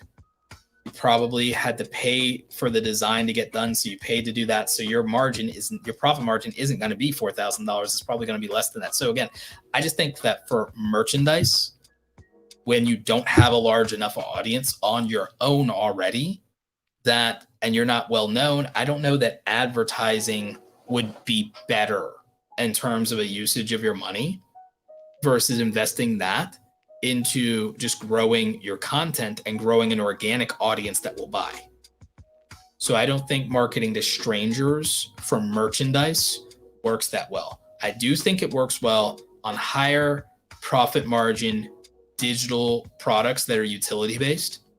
So in that case, a $100 digital download, you have a better chance of making your money back and not losing money. A $500 course, you have a much better chance of marketing that with ads and not losing money. But if you try to market t-shirts, hoodies, music downloads, I think there's a very good chance of your profit margin being zero or you outright losing money. Even if we're talking $1,000, I think that you end up at a wash. So it's a great question. It's a great question because, okay, if I have a small audience and I'm not getting views, it's like, well, maybe I don't make sales. But if I buy traffic, maybe I get sales. I understand the logic. I understand the principle. The profit margin isn't there, though. That's my issue. My issue is the profit margin isn't there. With the $0 cost YouTube videos, though, I believe that if you get 1,000 viewers, I think for 1,000 viewers, you can sell 5 or 10 shirts. I believe it's more likely that for 1,000 viewers on YouTube, you sell 5 or 10 shirts. For $1,000 viewers on YouTube, you're only going to make $5 in ad revenue at best, unless you're doing finance content. Unless you're doing finance content, it's going to be like $5, $10 if you're lucky. that's selling 1 to 2 shirts. You have a better chance out of 1,000 view audience of selling 1, 2, 5 shirts and making your money than you do off of making it from the ad revenue. So I'd rather people promote their merchandise for free in their videos, even if it's 1,000 viewers, because from 1,000 viewers, you stand to make $10 or $20 on merchandise on 1,000 viewers that you will never make on ad revenue for 1,000 viewers, whether you're monetized or not, because YouTube pays that low for most content, So that's the problem. The problem for me is the margin. The problem for me is the margins. That's the issue.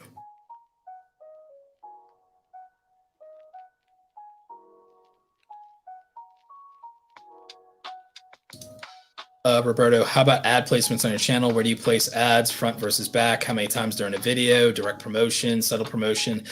It depends on your audience and your content, if I'm being real. I think that deserves its own dedicated video, and it's really not specific to the subject of merch outside of marketing your merch in your videos. And again, looking at Jared Polin, you can experiment with this. You can market at the beginning of your videos for 15 seconds and get it over with, and then onto the video. If people drop off, I think they're entitled, and here's why.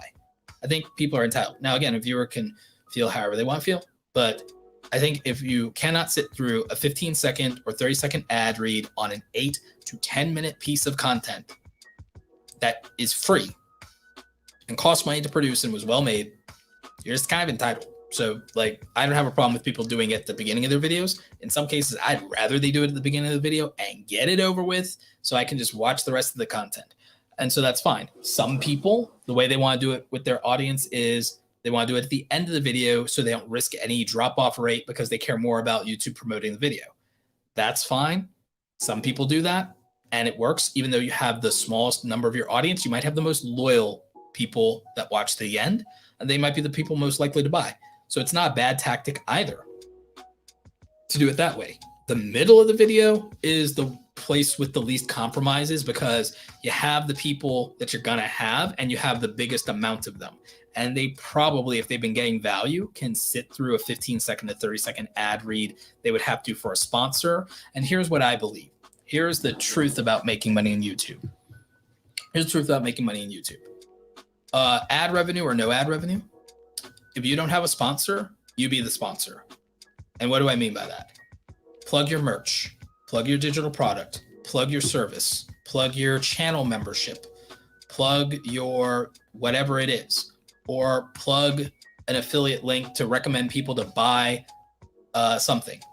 Whether it's, if you're doing audio content or whatever, the microphone and headphones that you use for your podcast or whatever, your camera lenses. I made a lot of money with camera lens reviews back in the day. Like, you can, like, I see no problem with there being literally 15 to 30-second plug for whatever you want to plug in every single video, whether it's a sponsor or you're the sponsor. Every video is sponsored. You're plugging you or you're plugging them. And your variety of it is, it's your merchandise or your product, or it's your channel membership or Patreon, or it's an affiliate plug, or it's a sponsor plug. And that's that. And it's free content. People can take it or leave it. And people are like, oh, I don't want to be sold to. You're sold to every day in every television show, every movie, every magazine, and all the things. And you pay for that content and you're sold to. There's somebody walking around repping a pair of shoes, a handbag, a t-shirt, a hoodie, a hat, and you're thinking to yourself, maybe I buy that, or something like that. You walk out somewhere, there's billboards. Okay. Content creators are just as valid for getting that money as a multi-billion-dollar corporation. So I don't see a problem with being sold to for 15 to 30 seconds out of an 8 to 12 to 20-minute video. So don't be afraid to ask for the support that you want in the way that you want to ask for it.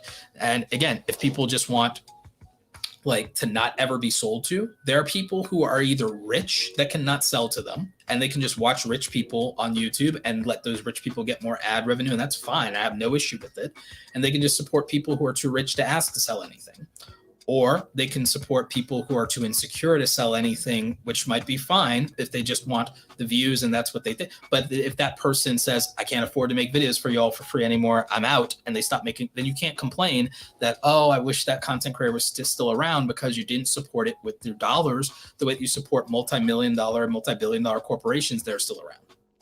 So if you're not going to support content creators, don't complain when they have to go to brands and then you get more brand deal inserts in videos, or when they can't make content anymore and then the free content that you enjoyed goes away because no one wanted to support it, because nobody wanted to be sold to. It is a business. It is something that people put time, money, effort into, and that does matter. And so if you don't support your own, don't complain, because you're going to give that money to somebody. You're going to give it to some multi-million-dollar or multi-billion-dollar corporation, but you're not going to give any of it to independent creators. Then don't complain when there are no independent voices anymore. Don't complain. Don't cry. And that's just one man's point of view. It's a little cynical. I get it. That's one man's point of view. And so, again, I think that there's a lot of room for people to at least be clever in some of their promotions. One of the things I love that creators do sometimes is they'll turn the ad read or the promo, whether it's for the brand or for their own stuff, into a skit. And I love that. I love when people turn it into a 15 or 30-second skit. I absolutely love it when they do that. That's fun. Or when they make jokes, or when it's really just like actually a really interesting, dope product. So that's always cool. And I really appreciate that. One thing I've seen people do with merch, as far as photography channels, the photography channels are very clever sometimes. For the merch, they turn a photo shoot into a merch plug, which is actually really dope. And I actually want to do something like that. And I have another channel that's going to be about the camera gear and the lights and the microphones and stuff like that, Creator Gear Guide. I'm going to be doing more with that this summer, because I was going to do it before, but then I ended up moving and COVID happened. I had all these plans, and my plans got derailed by 2 years, just like everybody else. So I had this plan for this other channel, and I got derailed by 2 years, because the way I really wanted to do it was do in-person stuff, and then film that and film the behind the scenes of it and then edit that together. So I wanted to do camera gear reviews, but film an interview and show you the behind the scenes of filming an interview and how we set up the lights and the microphones for the interview and all that stuff. So that then, the in-person interview goes on the podcast channel, but the behind the scenes of that goes on the Creator Gear Guide. So we show you how to shoot interviews and how to set up, right? Same thing with photography stuff and lights. I wanted to show you behind the scenes of a photo shoot and put that out somewhere, and then we and put that on the Creator Gear Guide channel and show you that instead of just the product reviews. We show you how to use the thing. Had all these plans, and then COVID derailed it, pandemic derailed it by 2 years, right? But we're going to finally do this stuff this summer. And the reason I bring this up is something clever is to do a photo shoot and include one of the wardrobe changes being the merch. The merch, like if you're a photography channel or a filmmaking channel, that works. And it's, there's the merch. And so you get to incorporate that directly into the actual content, and then that's pretty dope. So there's ways to do that. I also recommend people turning their merchandise into the uniform that they wear on their YouTube videos, and then it's easier to sell in that way as well. So there's a lot of opportunity there. A lot of opportunity. Tyler says, did you discuss how to avoid copyright trademark issues with other brands? Yeah, don't use their logos.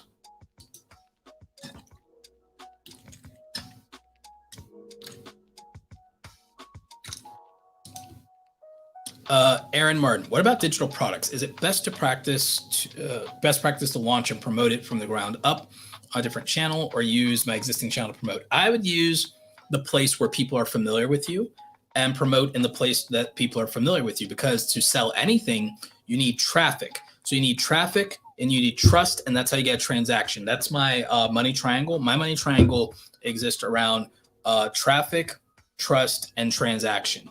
So we need traffic. We get that through the content. And so we do that. We build trust through the content. And then the platform that we do the transaction with has to be an easy, seamless, convenient thing. And that's why, again, Spreadshop makes sense for a lot of people that are YouTube creators, because of the fact that it's direct integration and it's easy to turn the traffic into a transaction through that system. So that's That's why that ends up working.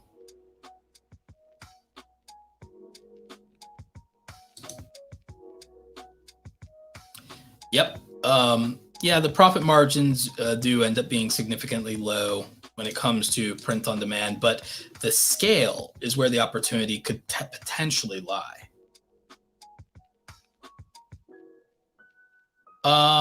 So it's better to focus on merch rather than ad revenue. Depends on your niche, but generally speaking, product sales and even affiliate commissions can do better for small YouTubers than ad revenue, and it's not even close.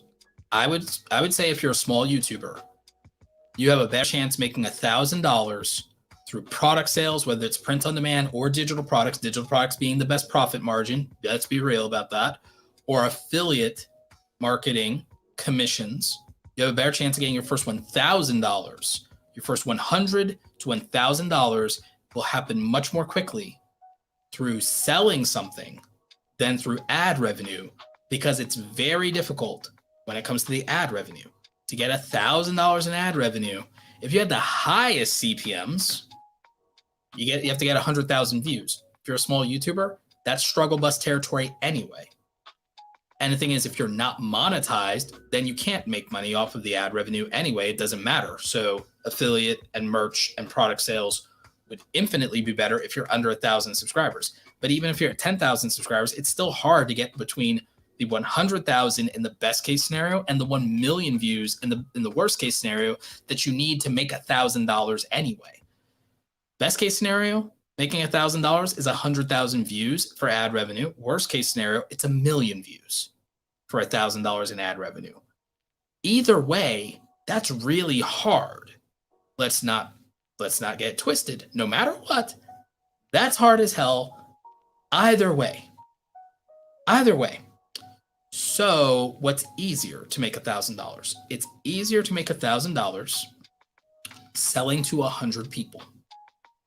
It is easier to get 100 sales to 200 sales of anything and make $1,000 in profit margin.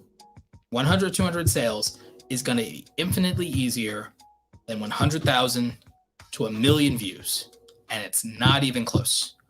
And even if you get 100,000 to 1 million views and you were going to get it that way, then you stand as much of a chance of doubling your money by also converting 100 to 200 sales out of that 100,000, probably more than that, out of that 100,000 to 1 million views.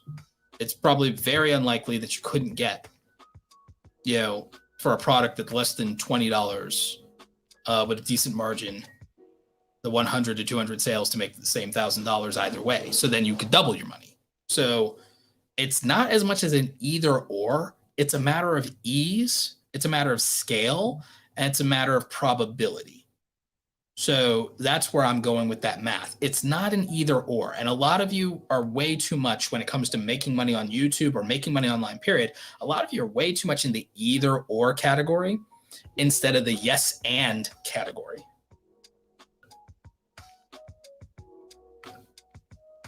Or even skill stacking of I stack this, and then I stack this, and then I stack this, and then I stack this, which is my method. My method is the stack. My method has always been the stack. So mine was, I do tutorials. Sure, I'm making a little bit of ad money, but I was also in a multi-channel network. They were taking half my money anyway. It didn't matter. But if I get a client, I make a couple $100 if someone says, you know what, I tried to learn this on my own. I'm just going to pay this Roberto kid.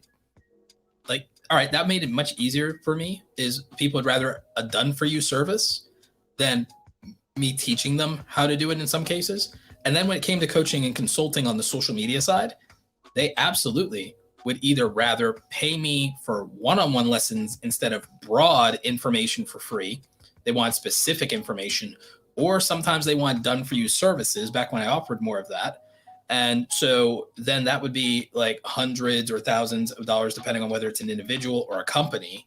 And so that wildly scaled and was more practical than YouTube ad revenue. I looked at YouTube ad revenue as getting paid to market myself.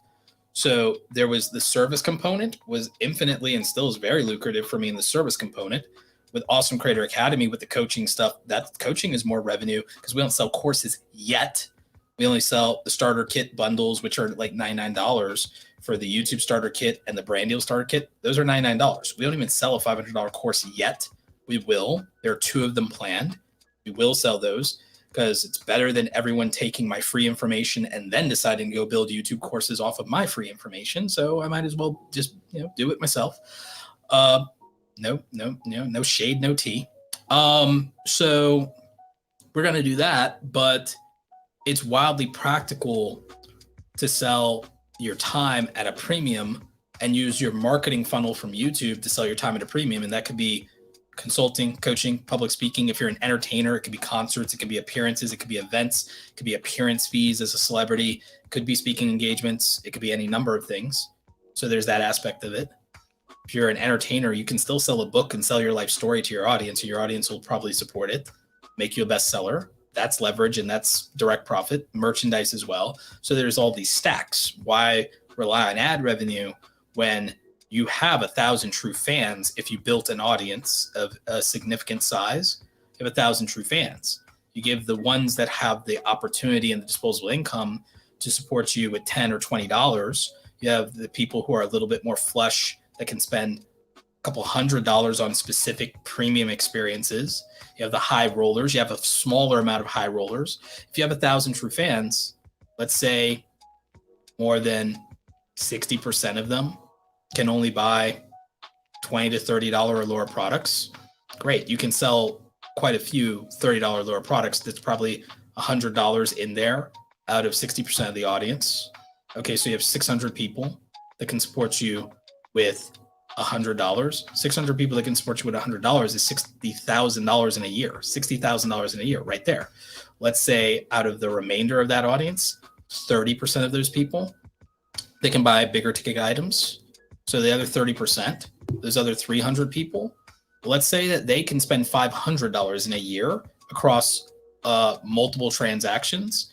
So all of a sudden, there's 300 people that can spend $500 a year. Well, they're $150,000. They're already now worth more than twice as many of the people. And then your remaining 10% of people, which is only 100 of your true fans left, those are the people that can spend $1,000 or more. Well, those people are worth $100,000. So 1,000 true fans is largely, no matter how you slice it, as long as you build the right products and right opportunities and the access, and you give people the ability to spend at the level that they are comfortable with over a period of time, there's wild opportunities when it comes from that. And the buying power of your audience and your 1,000 true fans is the testament and the data point you take to the brands, and the brands are then seeing the buying power of your audience and say, we want in, and then they pay for sponsored content, and they pay at a higher rate than if they just looked at your views and your likes, because they can see actual sales, which is the thing they really care about. So again, it's not an either or situation. It's a matter of the fact that ad revenue is just to sit there and make people comfortable to keep making content because at least they're getting something for it. But what they're missing out on is the fact that you used to have to pay to reach an audience, and now you don't. And that's what people have completely gotten twisted, and they get themselves demotivated by not making ad revenue when you used to have to pay to reach an audience at all. There was no such thing as a free audience for decades. For decades in media, there was no such thing as a free audience. None. Not at scale. And now there is. So people getting demotivated because they'll make a little bit of money in ad revenue and then being motivated by making pennies, like fractions of a penny per view. It's absolute nonsense. The opportunity that exists as a content creator is unfathomable. And it's so twisted that people don't recognize it for what it is, and they get obsessed with ad revenue. You know, that obsession is kind of like when you look at what the actual opportunity is, you know, being emotionally invested in the ad revenue becomes absurd at a certain point. It's not that it's nothing, and it's not that it's worthless. It's not that it's not, you know, valuable. And it's not that it's not like, look, I make a couple grand a month in ad revenue. I'm not knocking it. But I'm saying comparatively to the opportunity, for me, the ad revenue, like there was no point where ad revenue was 50% of my income. There was no point where it ever became 50% of my income. It stayed in the 30%, and I got it down all the way down to like somewhere between 9 and 12. I think the highest it ever got to was maybe there was a theoretical point where it was like 35%. That's it. That's it. Stacy, thank you so much for the $10 super chat. Really appreciate you.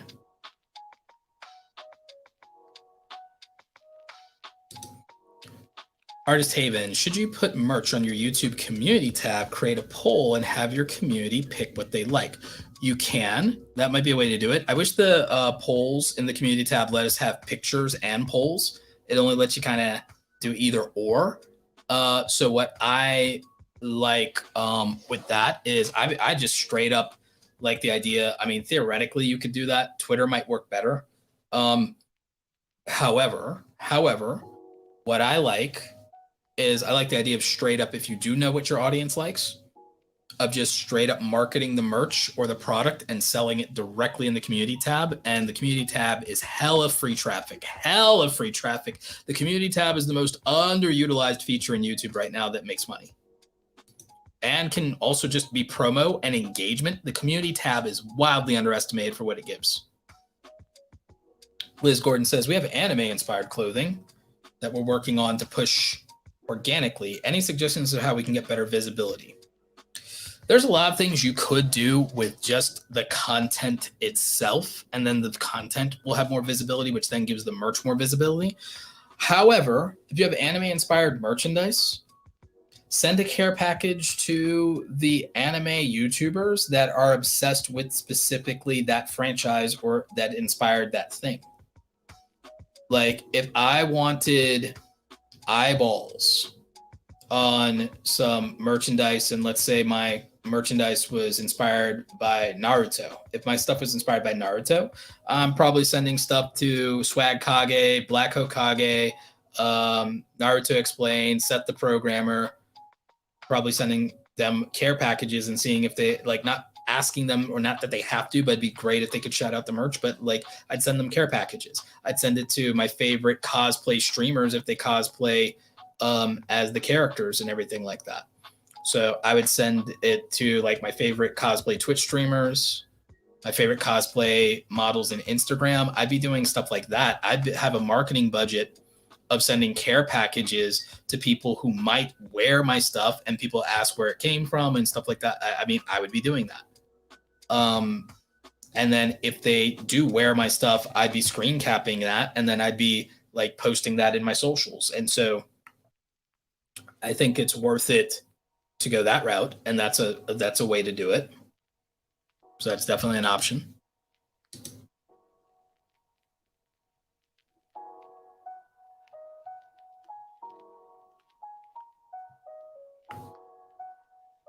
Let's find another song.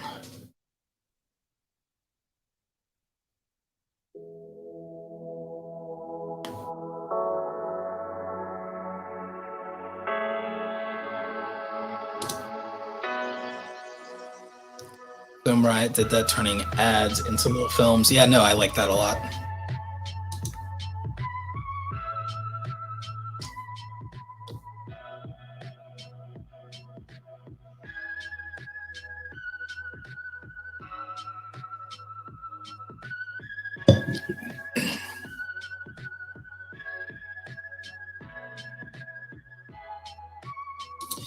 Yeah, I'm not necessarily talking about how the merchandise is made as a concept. I'm talking about like on a photography channel showing a photo shoot behind the scenes, and how we do a photo shoot if you're a photography channel, but a photography channel might have the models wear the merch.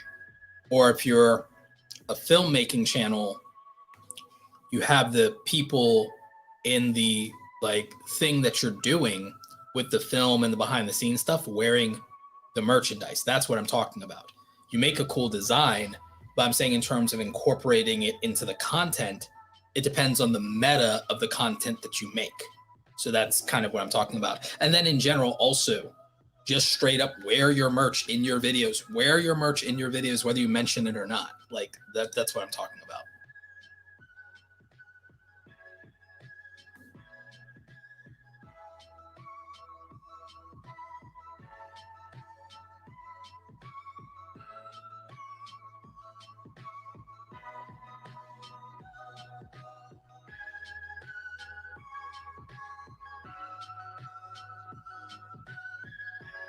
Yes, with nano influencers and micro influencers, you might have a higher closing rate, so you might have more sales, and it can make you more attracted to brands. Absolutely.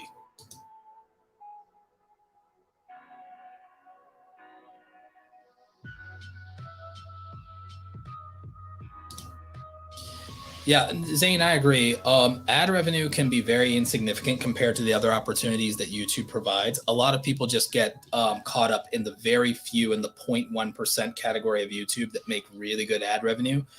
You have these 0.1 percenters that make, it's the smallest fraction of YouTubers that make $100,000 plus a year in ad revenue or make millions in ad revenue. Many mid-tier creators make hundreds of thousands up to $1 million from brand deals combined with ad revenue and combined with digital products and merchandise and licensing. Sure. I know creators with less than 1 million subscribers that make $1 million a year, but their content also is really expensive to produce, and they have a team and they rent out studio spaces. And so they have all this overhead. I know creators that make $1 million a year and they're just under 1 million subscribers. They're like 500,000, 300,000, 800,000 subscribers, but they live in a very, very expensive state. They travel for collabs and content, so they have a massive travel budget every year. They have to spend, like, for them and somebody to come out and film with them. Some of them, sometimes they have a crew or a team. Some of them, whenever they travel, they have to travel with their significant other or their kids. It's wildly expensive. People don't understand that like higher tier YouTubers that aren't bedroom YouTubers it's wildly expensive to make their content. So it doesn't matter if they make $1 million a year. They only keep $250,000 after taxes in a lot of cases. And that sounds like a lot. It's not on a family, and it's not a significant income for owning a business. And what I mean by that, I know it sounds crazy to people who make $30,000, $55,000 a year, but the thing a lot of people don't know is that their local gas station owner makes $2 million a year, but doesn't keep $2 million a year. Their local family restaurant makes like $2 million a year, but doesn't keep $2 million a year. You get what I'm saying? It's radically different where income scaling comes for employer versus employee, and people try to parallel it. And what happens to YouTubers, especially with ad revenue, is they underestimate it. They underestimate it because I've seen YouTubers get hurt because when they got their tax bill, they were like, wait, I didn't know I had to pay these extra taxes. Because you stop being an employee, you start paying the full amount of self-employment taxes. You also then have to pay for your own healthcare insurance and coverage. A lot of people, there's added expenses that come with being a YouTuber because now they have to account for a different lifestyle, which means they have to work harder to be healthier as a full-time content creator. And that there's other expenses that come into it, especially if they have families. The ones who have families, their expenses triple overnight, a lot of them. And no one really talks about this part, and people don't talk about the money because then you're called pretentious or a snob or how dare you or why can't you live off that amount? I live off of less. But it's a radically different situation because the expense invested into making the money, the higher tax rates, because it's not just, you might pay a lower percentage effective tax, which everyone loves to talk about, but you're paying taxes other people don't, because people don't realize that you then are taxed 6 times on the same dollar. So yes, you're paying a lower effective rate, and you're always paying significantly higher dollar amounts. Percentages don't matter if the dollar amount is significantly higher. Like no one wants, like no one would take less money to just beat their chest about a higher percentage of less money.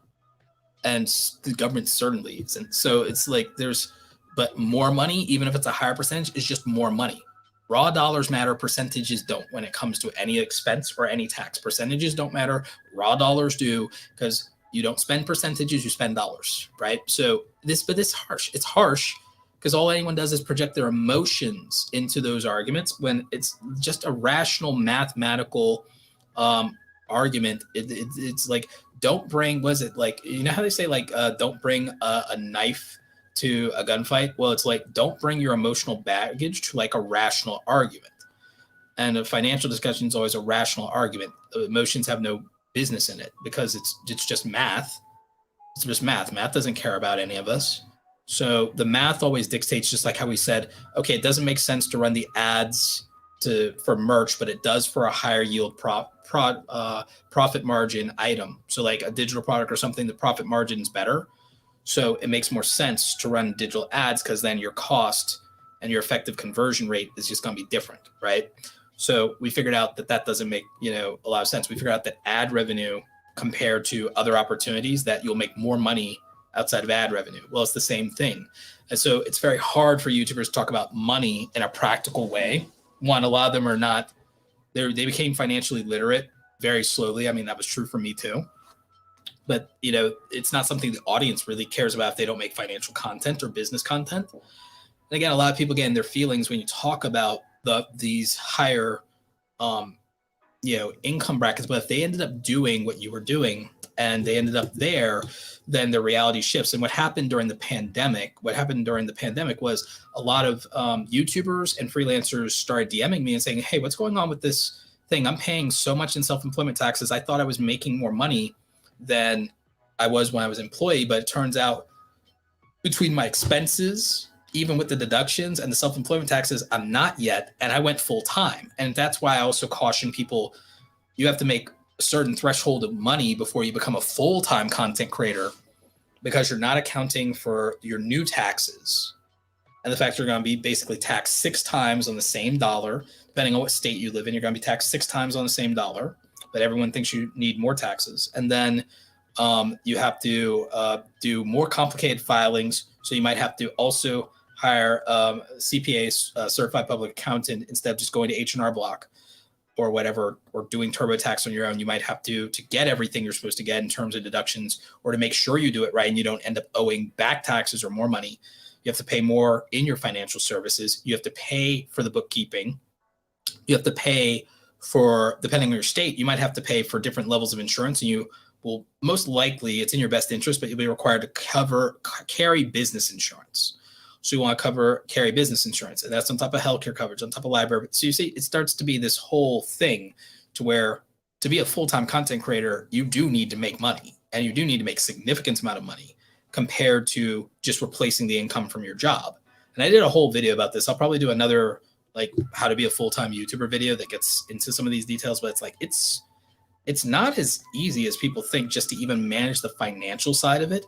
And there's almost no education around it.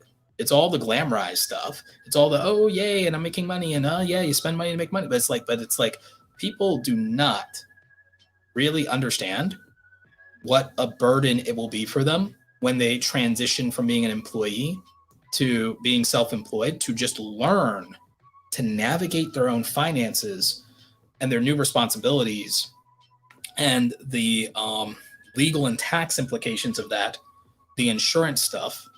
Most people also, it doesn't occur to them that they need to either have an assistant do it or sit down in a weekend and do it, and just take down all the serial numbers for all of their purchases and put down a detailed inventory list of their camera gear, their microphones, and their lights, so they can file an insurance claim. Or if they are going to travel and do collabs, that they need to make sure that they have travel insurance in case their equipment's damaged, the airport loses it, screws it up by throwing their luggage around, or somebody steals it. You have to have insurance, because then you're out the equipment you need to make a living to do your content. And you don't want that. You want it, so you need to be able to file the insurance claim. Just like if you got into a car accident, you got to be able to file the insurance claim. But a lot of people don't do these very important, very basic things, and no one makes content about it because like people won't watch it. So it's a whole thing.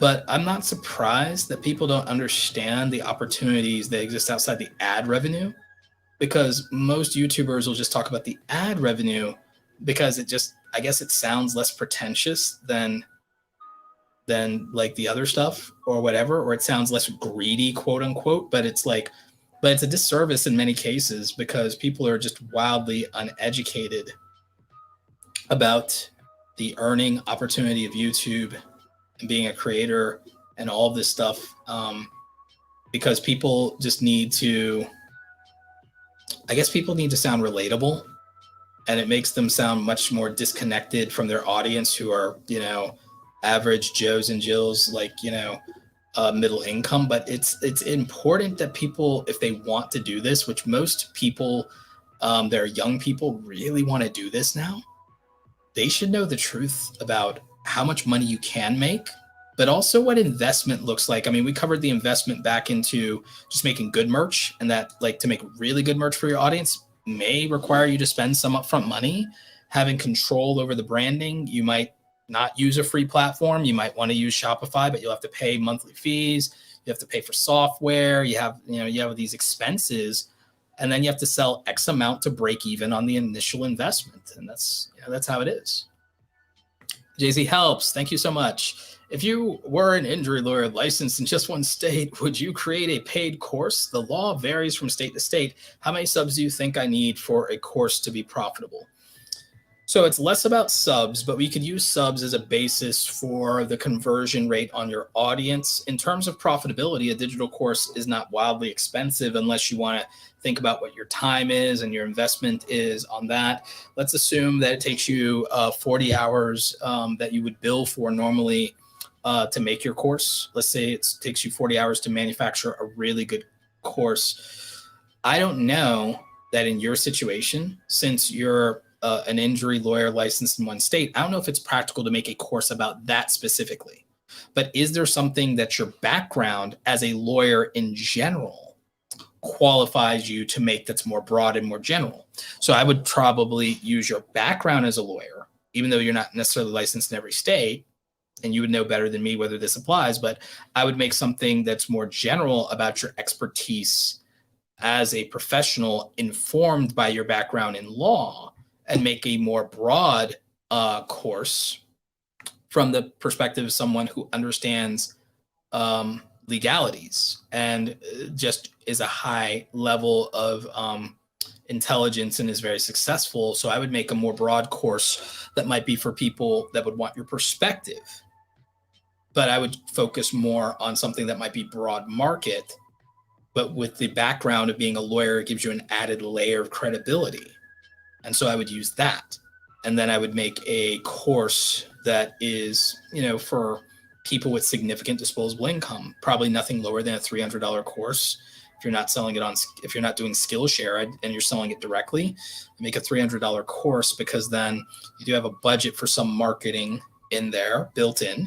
You have the ability to make back up the difference on your billable hours, since you're a high career level, your high career level. So the 40 hours you put into making a course is a significant upfront investment versus billable hours for your clients, because you're a lawyer, so you're high income.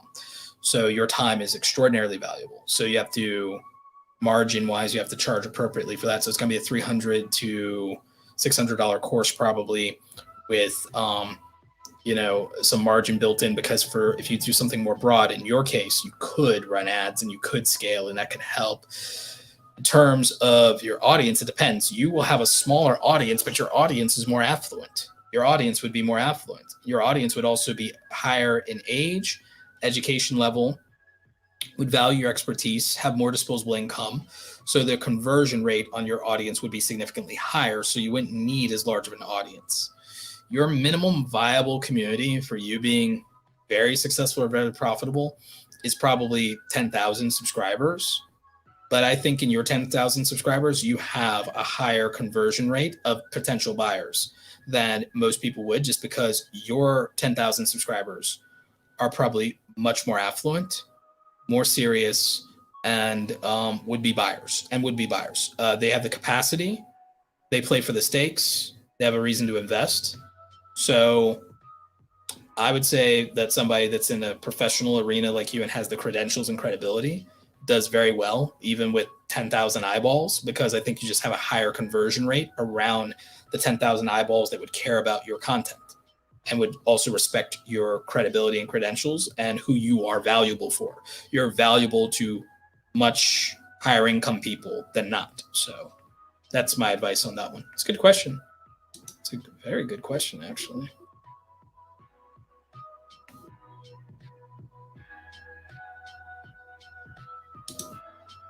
Purple Girl, thank you so much. Thanks for the info, Roberto. You are very welcome.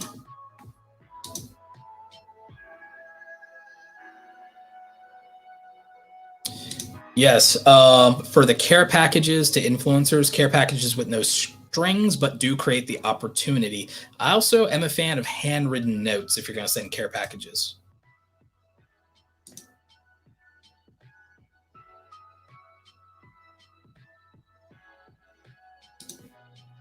Fit Gamer Dad, yeah, I said you have to use platforms that already have licensing or secure a licensing agreement with the IP holder. And so you have to either secure an agreement with the IP holder or be part of a arrangement with a platform that already has the licensing agreement with the IP holder, which is usually like for a lot of y'all, it's just gonna be Redbubble. It's just gonna be Redbubble.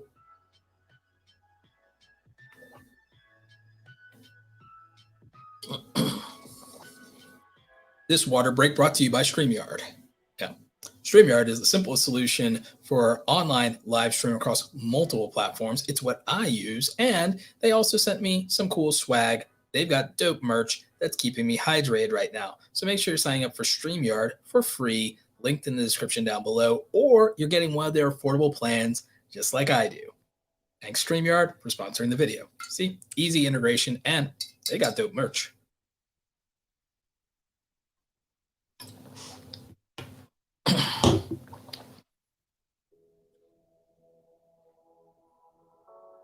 So yeah, I mean, so there's like there's a tons of opportunity when it comes to this. It's wildly, I think it's more practical, like I said, to make $100 to $1,000 from the merch or a digital product than it is to make it from the ad revenue really, really quickly.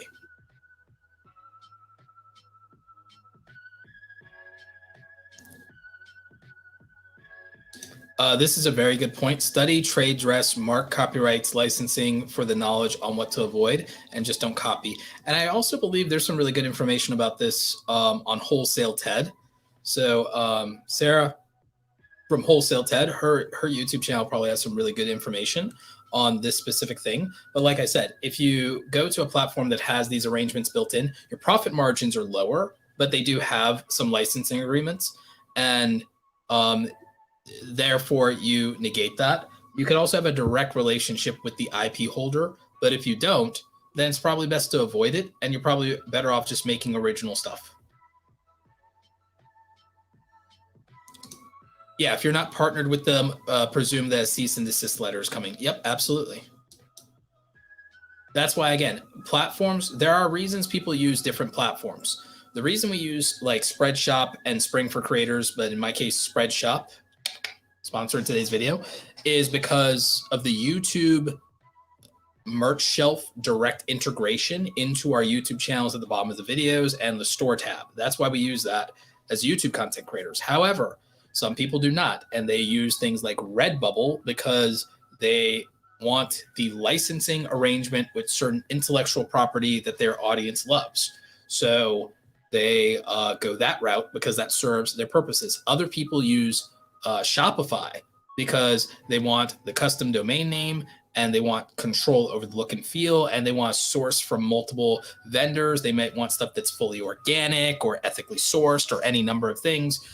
I am with Spreadshop because I think the shipping is better, the quality is great, and they directly integrate into the YouTube merch shelf, and they're a great partner, and they do dope stuff. So like, you pick who your partners are for your print on demand and your merchandise based on what is provided to you and what fits your circumstances.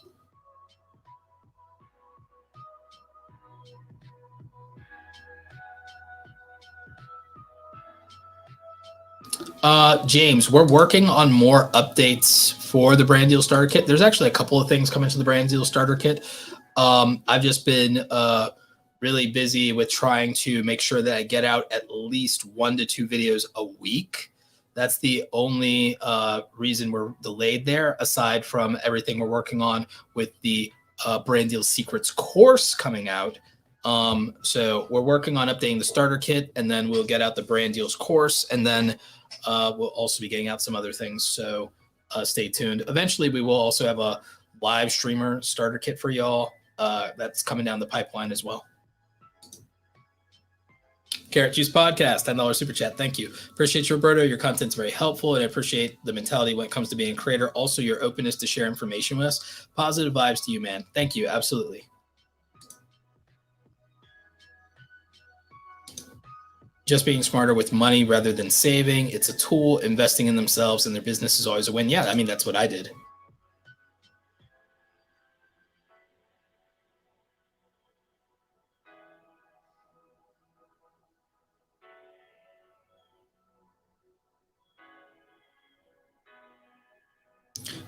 IP stands for intellectual property. So that's what IP means. IP is intellectual property, which is what we create on YouTube. We create our own intellectual property, y'all.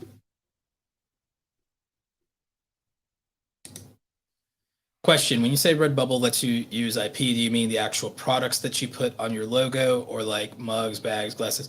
So what I mean by that is that like Redbubble has a license to where you can use art inspired by certain intellectual property characters in anime, Marvel, so on and so forth. If your stuff looks like that, that you can utilize it without DMCA copyright claims or cease and desist and all these other things. But you pay an extra fee on top of that, just like how if you want to do music that is a cover and you want to do a cover song, there is a such thing as buying a cover license. You can buy a cover license, and so you can use stuff for profit, but you're paying an upfront fee to do that. Well, and usually a percentage of profits, they take a percentage. So when you do a cover license with music, let's say you do music, you went into DistroKid and you did a cover license and you wanted to do a cover license where you do a remix of the Sailor Moon theme or Shala Head Shala from Dragon Ball or something like that. You buy a cover license and they take a percentage of royalties on all profit made from streaming that song or the downloads or the buys in Apple and so on and so forth. So it's a cover license. Similar thing with regard to licensing for merchandise and print on demand. If you go through a platform like Redbubble and you buy a license for that and they take a percentage, and that's how it is. So your profit margin goes way lower. And what you're banking on is people actually buying your thing. But you will make significantly less money than if you could convince people to buy your original thing that you own all the rights to. So that's how it is. And so that's the difference at the end of the day. It's the same thing with buying a license to use popular music on YouTube. You could buy a license and then you could use that song you heard on the radio or that song from your favorite artist if you buy a license. But then you're spending upfront money and then you don't know if you're going to make the money back, but that's what you have to do. So that's how it is. With you make original stuff, you ain't got nothing to worry about. It's harder, but you keep it all and you never worry about any of it. So that's the difference. That's the main difference for people. So yeah.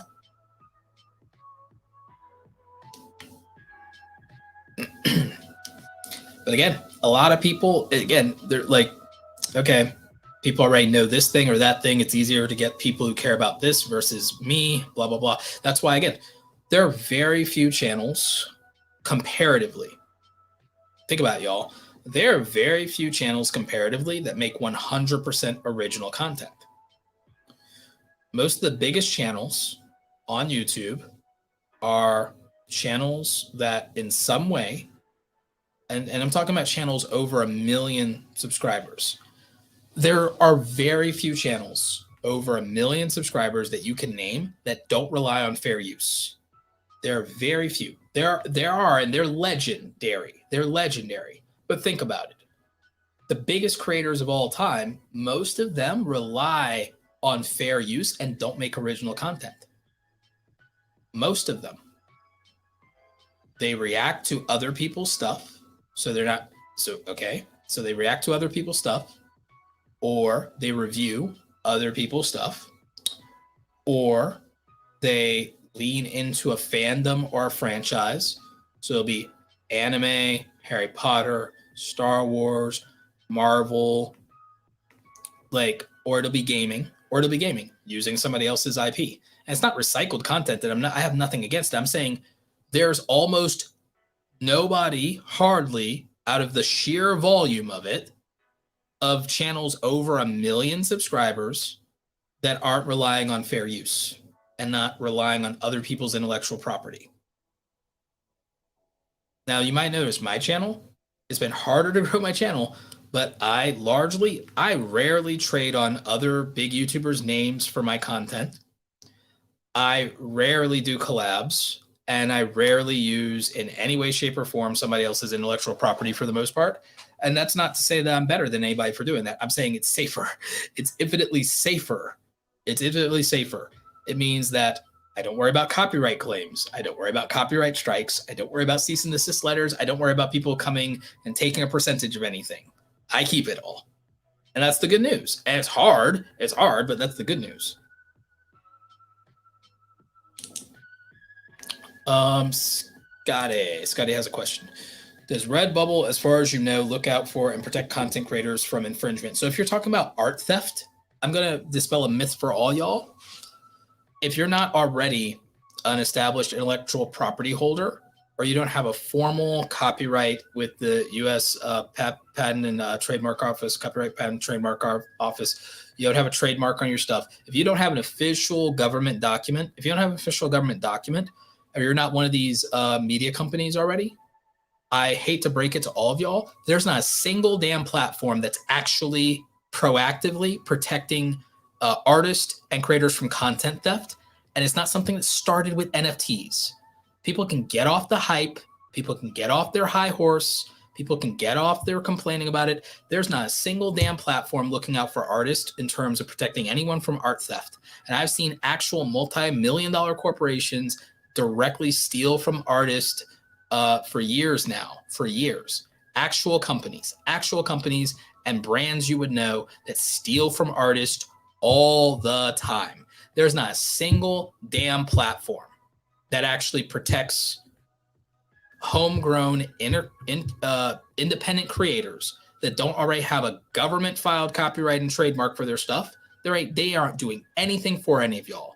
And that did not start with NFTs and crypto art. For everybody crying about NFTs and crypto art and art theft this and art theft that, they're just leveraging NFTs and crypto art for the conversation about art theft, and there's not a single damn platform protecting them. It's been around forever. Art theft has been a thing forever, and it's been every damn platform an artist can post to. And I remember that because I've been around on the internet since I was 13, and I'm about to be 38. I've been on the internet for decades, and I've seen this.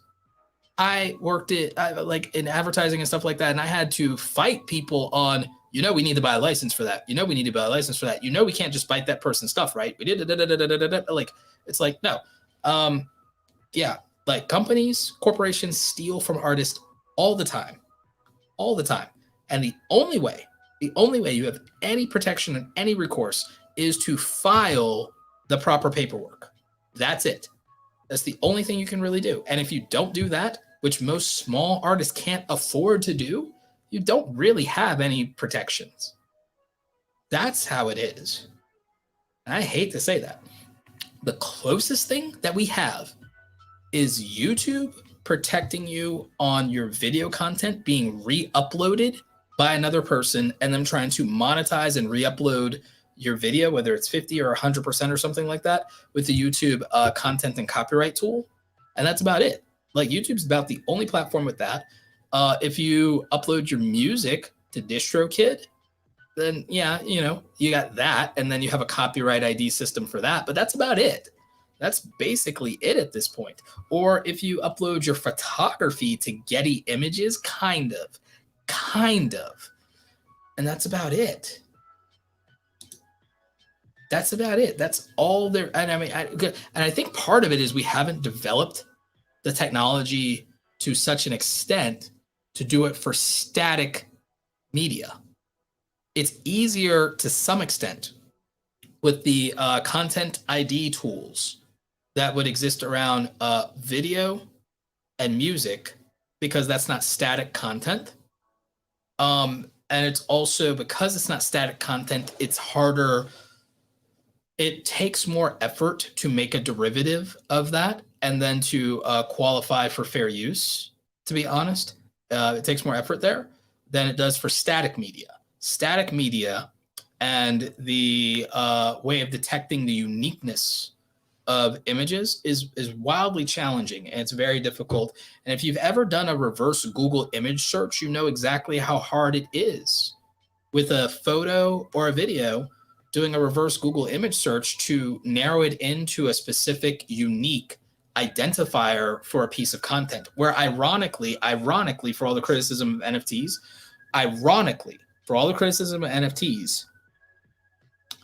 uniqueness to digital art, making it more like physical art, might actually, to some extent, get us to a content ID system. That's more similar to what music and television and film has.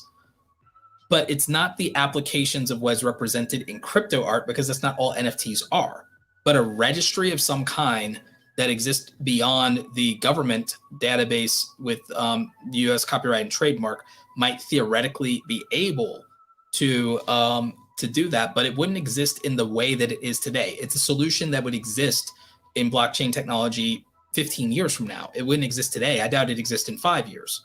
But you'd have to understand that crypto art is not the same thing as NFTs and blockchain in its entirety. It's just an execution of it that has a lot of hype right now, and there are good things and bad things around that. But the point is, people don't understand it. But the narrative of the art theft as a narrative, art theft is a reality that artists have been struggling with on every platform since the inception of the internet and beyond. And artists have been stealth from on every platform, whether it's DeviantArt, whether it's Tumblr, like whether it's any number of art competition websites. Digital art theft is a reality that has been with us the entire time. And it's not something new that happened with NFTs. And there's not a single platform really protecting you. But in their defense, the problem is the technology that is used to protect against intellectual property theft is actually relatively new. And for static media, it would have to be more sophisticated, because a lot of people don't realize YouTube almost was sued into oblivion. In 2007 through 2014, there was litigation with Viacom and I think some other media conglomerates, but it was like a $1.6 billion lawsuit against Google and YouTube, specifically because of piracy and freebooting of intellectual property. So Viacom tried to take it to the cleaners, and it was 7 years of litigation. And for those of you not familiar, if you lose in litigation, you pay both parties fees. So 7 years of court fees on both ends in a multi-billion-dollar lawsuit would not have been fun for Google and YouTube. So YouTube almost ended. And that's also why, if you wonder why there's no YouTube competitors, 7 years of litigation is why there's no YouTube competitors, because YouTube and Google kept innovating while working on solving this problem and staying in court for 7 years. And everyone else's VC money dried up, and it was "don't sue me, bro" time. And everybody was scared because they didn't think video sharing platforms would survive, because they felt like it would be the Napster thing all over again. But YouTube didn't end up like Napster. YouTube ended up more like Apple. With Apple Music. So it works out. And it's because YouTube had to develop the technology. YouTube and Google had to develop the technology for the content ID system for media that we use today. And that was developed between 2007 and 2014. Most people don't know that. And yet that technology still is in its infancy. It's technology that is still only roughly 15 years old, which is a very short lifespan for what it solves when we talk about the indexing, classification, and assignment of ownership of almost all media in existence and all media that will be made with regard to video and audio and so on and so forth. So it's still not even always accurate, as any YouTuber can tell you. It's not always accurate. The copyright and content ID system in YouTube is not always accurate. It actually sometimes is really bad. And it's technology that's still in its infancy technically, or rather its adolescence, because it's only 15 years old. So you take that and extrapolate that to static media, which is much more readily available, easy to generate, would exist more than, say, music, film, television, video, You can spin that up much more quickly than those. And so there's too much static media to index at scale very easily without more sophisticated technology and protocols. And then in terms of categorizing it and assigning ownership, with again, and having a registry, wildly difficult for most platforms to implement. And most platforms don't have the money that Google has. And Google was the first one to really significantly solve the problem. And look at how much money they have, and look at how long it took, and look at the fact it's still not perfect. So we're still ages away. We're ages away from being able to protect artists from infringement and from intellectual property theft and art theft. We're still wildly away from that because we don't have sophisticated enough technology to scale and identify uniqueness and then be able to accurately determine who belongs to what. We really don't, not yet. But the thing is, we could. With decentralization and other things, we could get there eventually, but it's at least 15 years out. It's at least 15 years out. I mean, it's just too massive of a scale problem if you really look at it. If you really look at it, again, at the technology layer.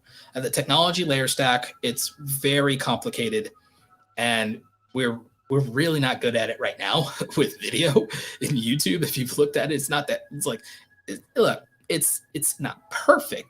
It's getting better, little by little, piece by piece. But it's also technology that's like less than 15 years old, so it's not so bad. It's like, it's not that bad, all things considered. So, if we're patient, these platforms will get better and they'll get things right, and there'll be better opportunities. There'll be more protections for artists. There'll be more good things than bad because technology tends to go that way over a long enough period of time. But it takes a lot for technology to get there. It takes a lot of time, a lot of money, and the sophistication that is required to address how much content is produced at scale is just absurd at this point. And like I don't really know how we really, like, to make the AI sophisticated enough to handle that would be making a very intelligent AI that would terrify me personally. Like if we get the AI to be that smart, to solve that problem, the AI will be our new problem. And that's what I'm probably the most terrified about, if I'm being honest, is the problems that the AI would be able to solve if we do this means that the AI would be smarter than we are. If you think about that, that's kind of scary. That's kind of scary how smart the AI to solve that problem would have to be compared to an average human. And that keeps me up a little bit at night when I think about it, is if we make something smart enough to fix the problems we want to solve, we might be screwed. DMV MTB, thank you for the $9 super chat. Hey Roberto, thank you so much for your time. Is spring.uk okay to use? I'm not sure. I'm not sure. I don't know. I'm planning on using cycling related photos where you can't tell what brand it is. Is that okay? With the cycling stuff, I would just Photoshop out the logos, my friend. I would just Photoshop out the logos, and then I think you might be okay. That would be my suggestion. When in doubt, use the same rules as stock photography, and you just Photoshop out and you just conceal the logos. You can use the spot healing brush tool, and that should probably do it. Or you can use the clone stamp tool, and that should do it.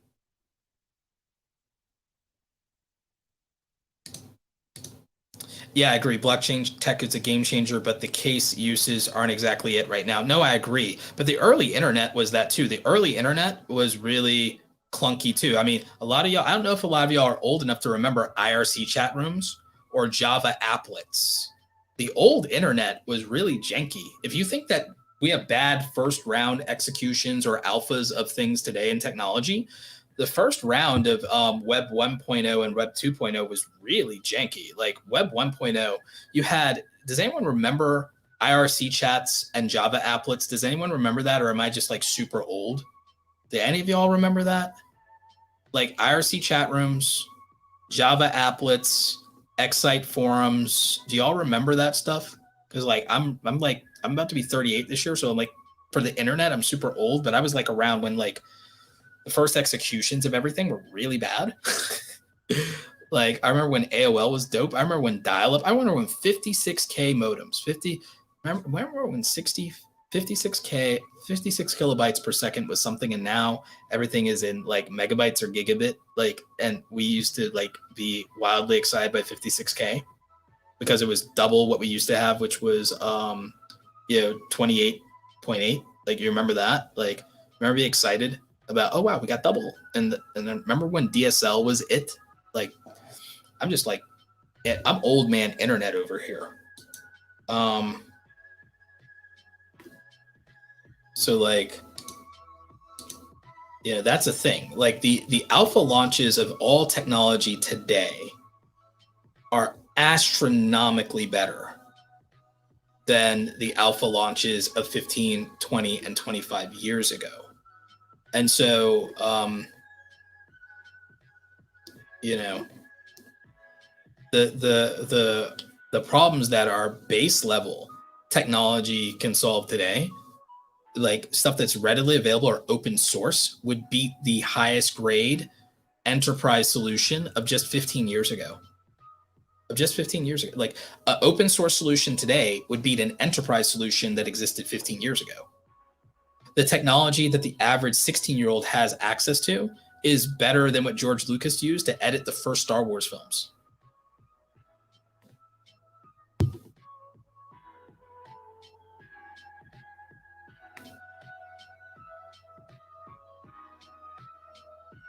So like those are like, so like those are things that I constantly look at and think about. Is like, I look at what is the solution going to be and how are we going to get there. But I also look at it from the perspective of somebody who's been on the internet so long that I can look at where we are today and I can backtrack to how we got here. And a good example is the merch stuff. I came from an era, do you guys remember when, if you wanted to sell t-shirts, you had to get a silk screen machine or a heat press machine, and you had to go out and you had to wholesale buy these things, probably on a credit card, and then you had to like sell at the flea market or out of the trunk of a car.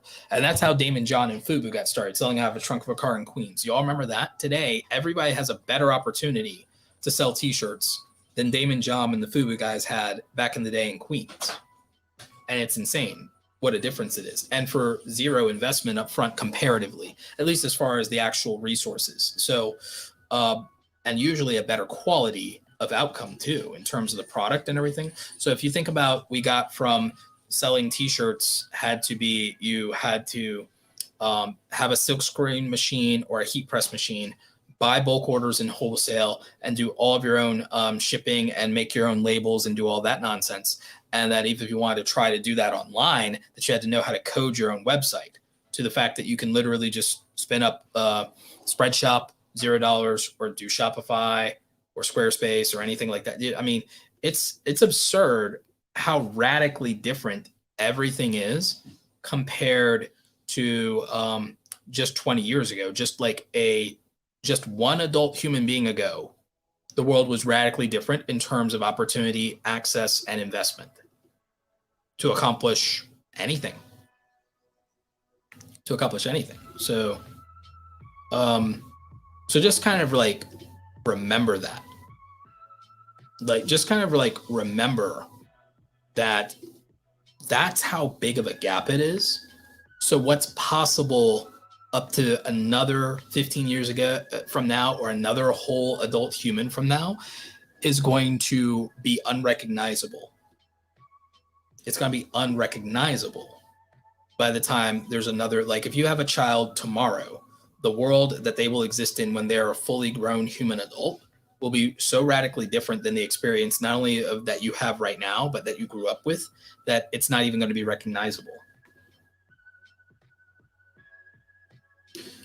25 years ago, was, or rather 27 years ago or so, was Windows 95, which was revolutionary from the Microsoft standpoint because now you literally had,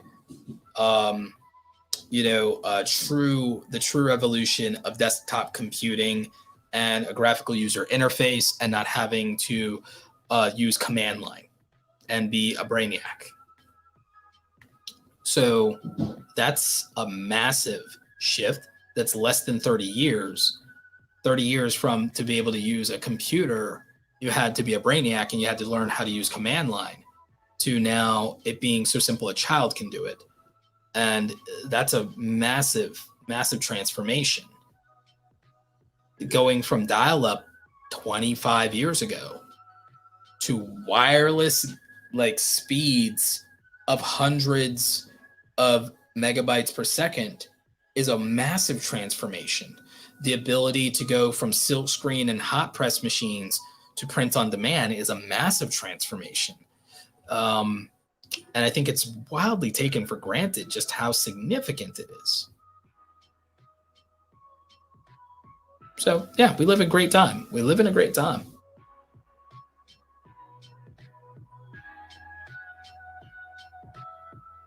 Yeah, but I think I covered more or less everything that I wanted to cover. To recap, we'll do timestamps, but I mean, you can get great merch designs for reasonable prices in Fiverr. You can invest in that somewhere between 100 and 500 bucks and come out with several great designs. And then of course you have to sell to break even. You can use Spreadshop to be able to create some great merchandise, get to your audience. You can set your own prices, and you can basically profit margin wise do really well because you can set those prices however you want. You can make great mockups using placeit.net. We'll link to the resources in the description down below for y'all. I mean, so this is actually really straightforward. It's not very complicated to do. And like I said, you can use reasonable software. Inkscape is free for vector graphics. You can use Canva as long as you have the ability to export the SVG files. We went over file formats and which ones you need and which ones you want to use. We went over some sales tactics for you guys and how to market effectively. And so I think we covered more or less almost anything you could want to know about merchandise. So I want to thank you all. I appreciate all the super chats. I'm pretty sure we got all of them. And I think that's a really good place to bookmark the stream today. I want to thank everybody for joining us. I'm not sure what next week's stream is going to be. Next week's stream is probably going to be channel reviews with Viper, so he'll probably be coming back. I also, on the podcast channel, will be making my return to the podcast this week, so make sure you're tuning in for that. And we're going to basically end it here because I don't have a voice anymore, but we really do appreciate y'all. Thank you for all the super chats. Thank you for the support as always. More content on the channel this week. I think this week we will do some content about digital products specifically. A lot of you had great questions about that. So I definitely appreciate it. Maybe in May, we will do some stuff regarding copyright. I might see if I can even get a bunch of the YouTube lawyers on for a copyright panel. It might be cool to have Ian Corzine, Devin Stone from Legal Eagle, and Emily D. Baker join me if that's possible. I'll see who's available. But yeah, thank you so much. We'll schedule the next couple of streams, but other than that, stay awesome, and I will catch y'all next time. Do we have an outro? We have an outro. Really don't. I do not have an outro overlay video, so I will probably make one in the future, but I'll make some kind of outro and then you guys can enjoy that. All right. Stay awesome. Bye.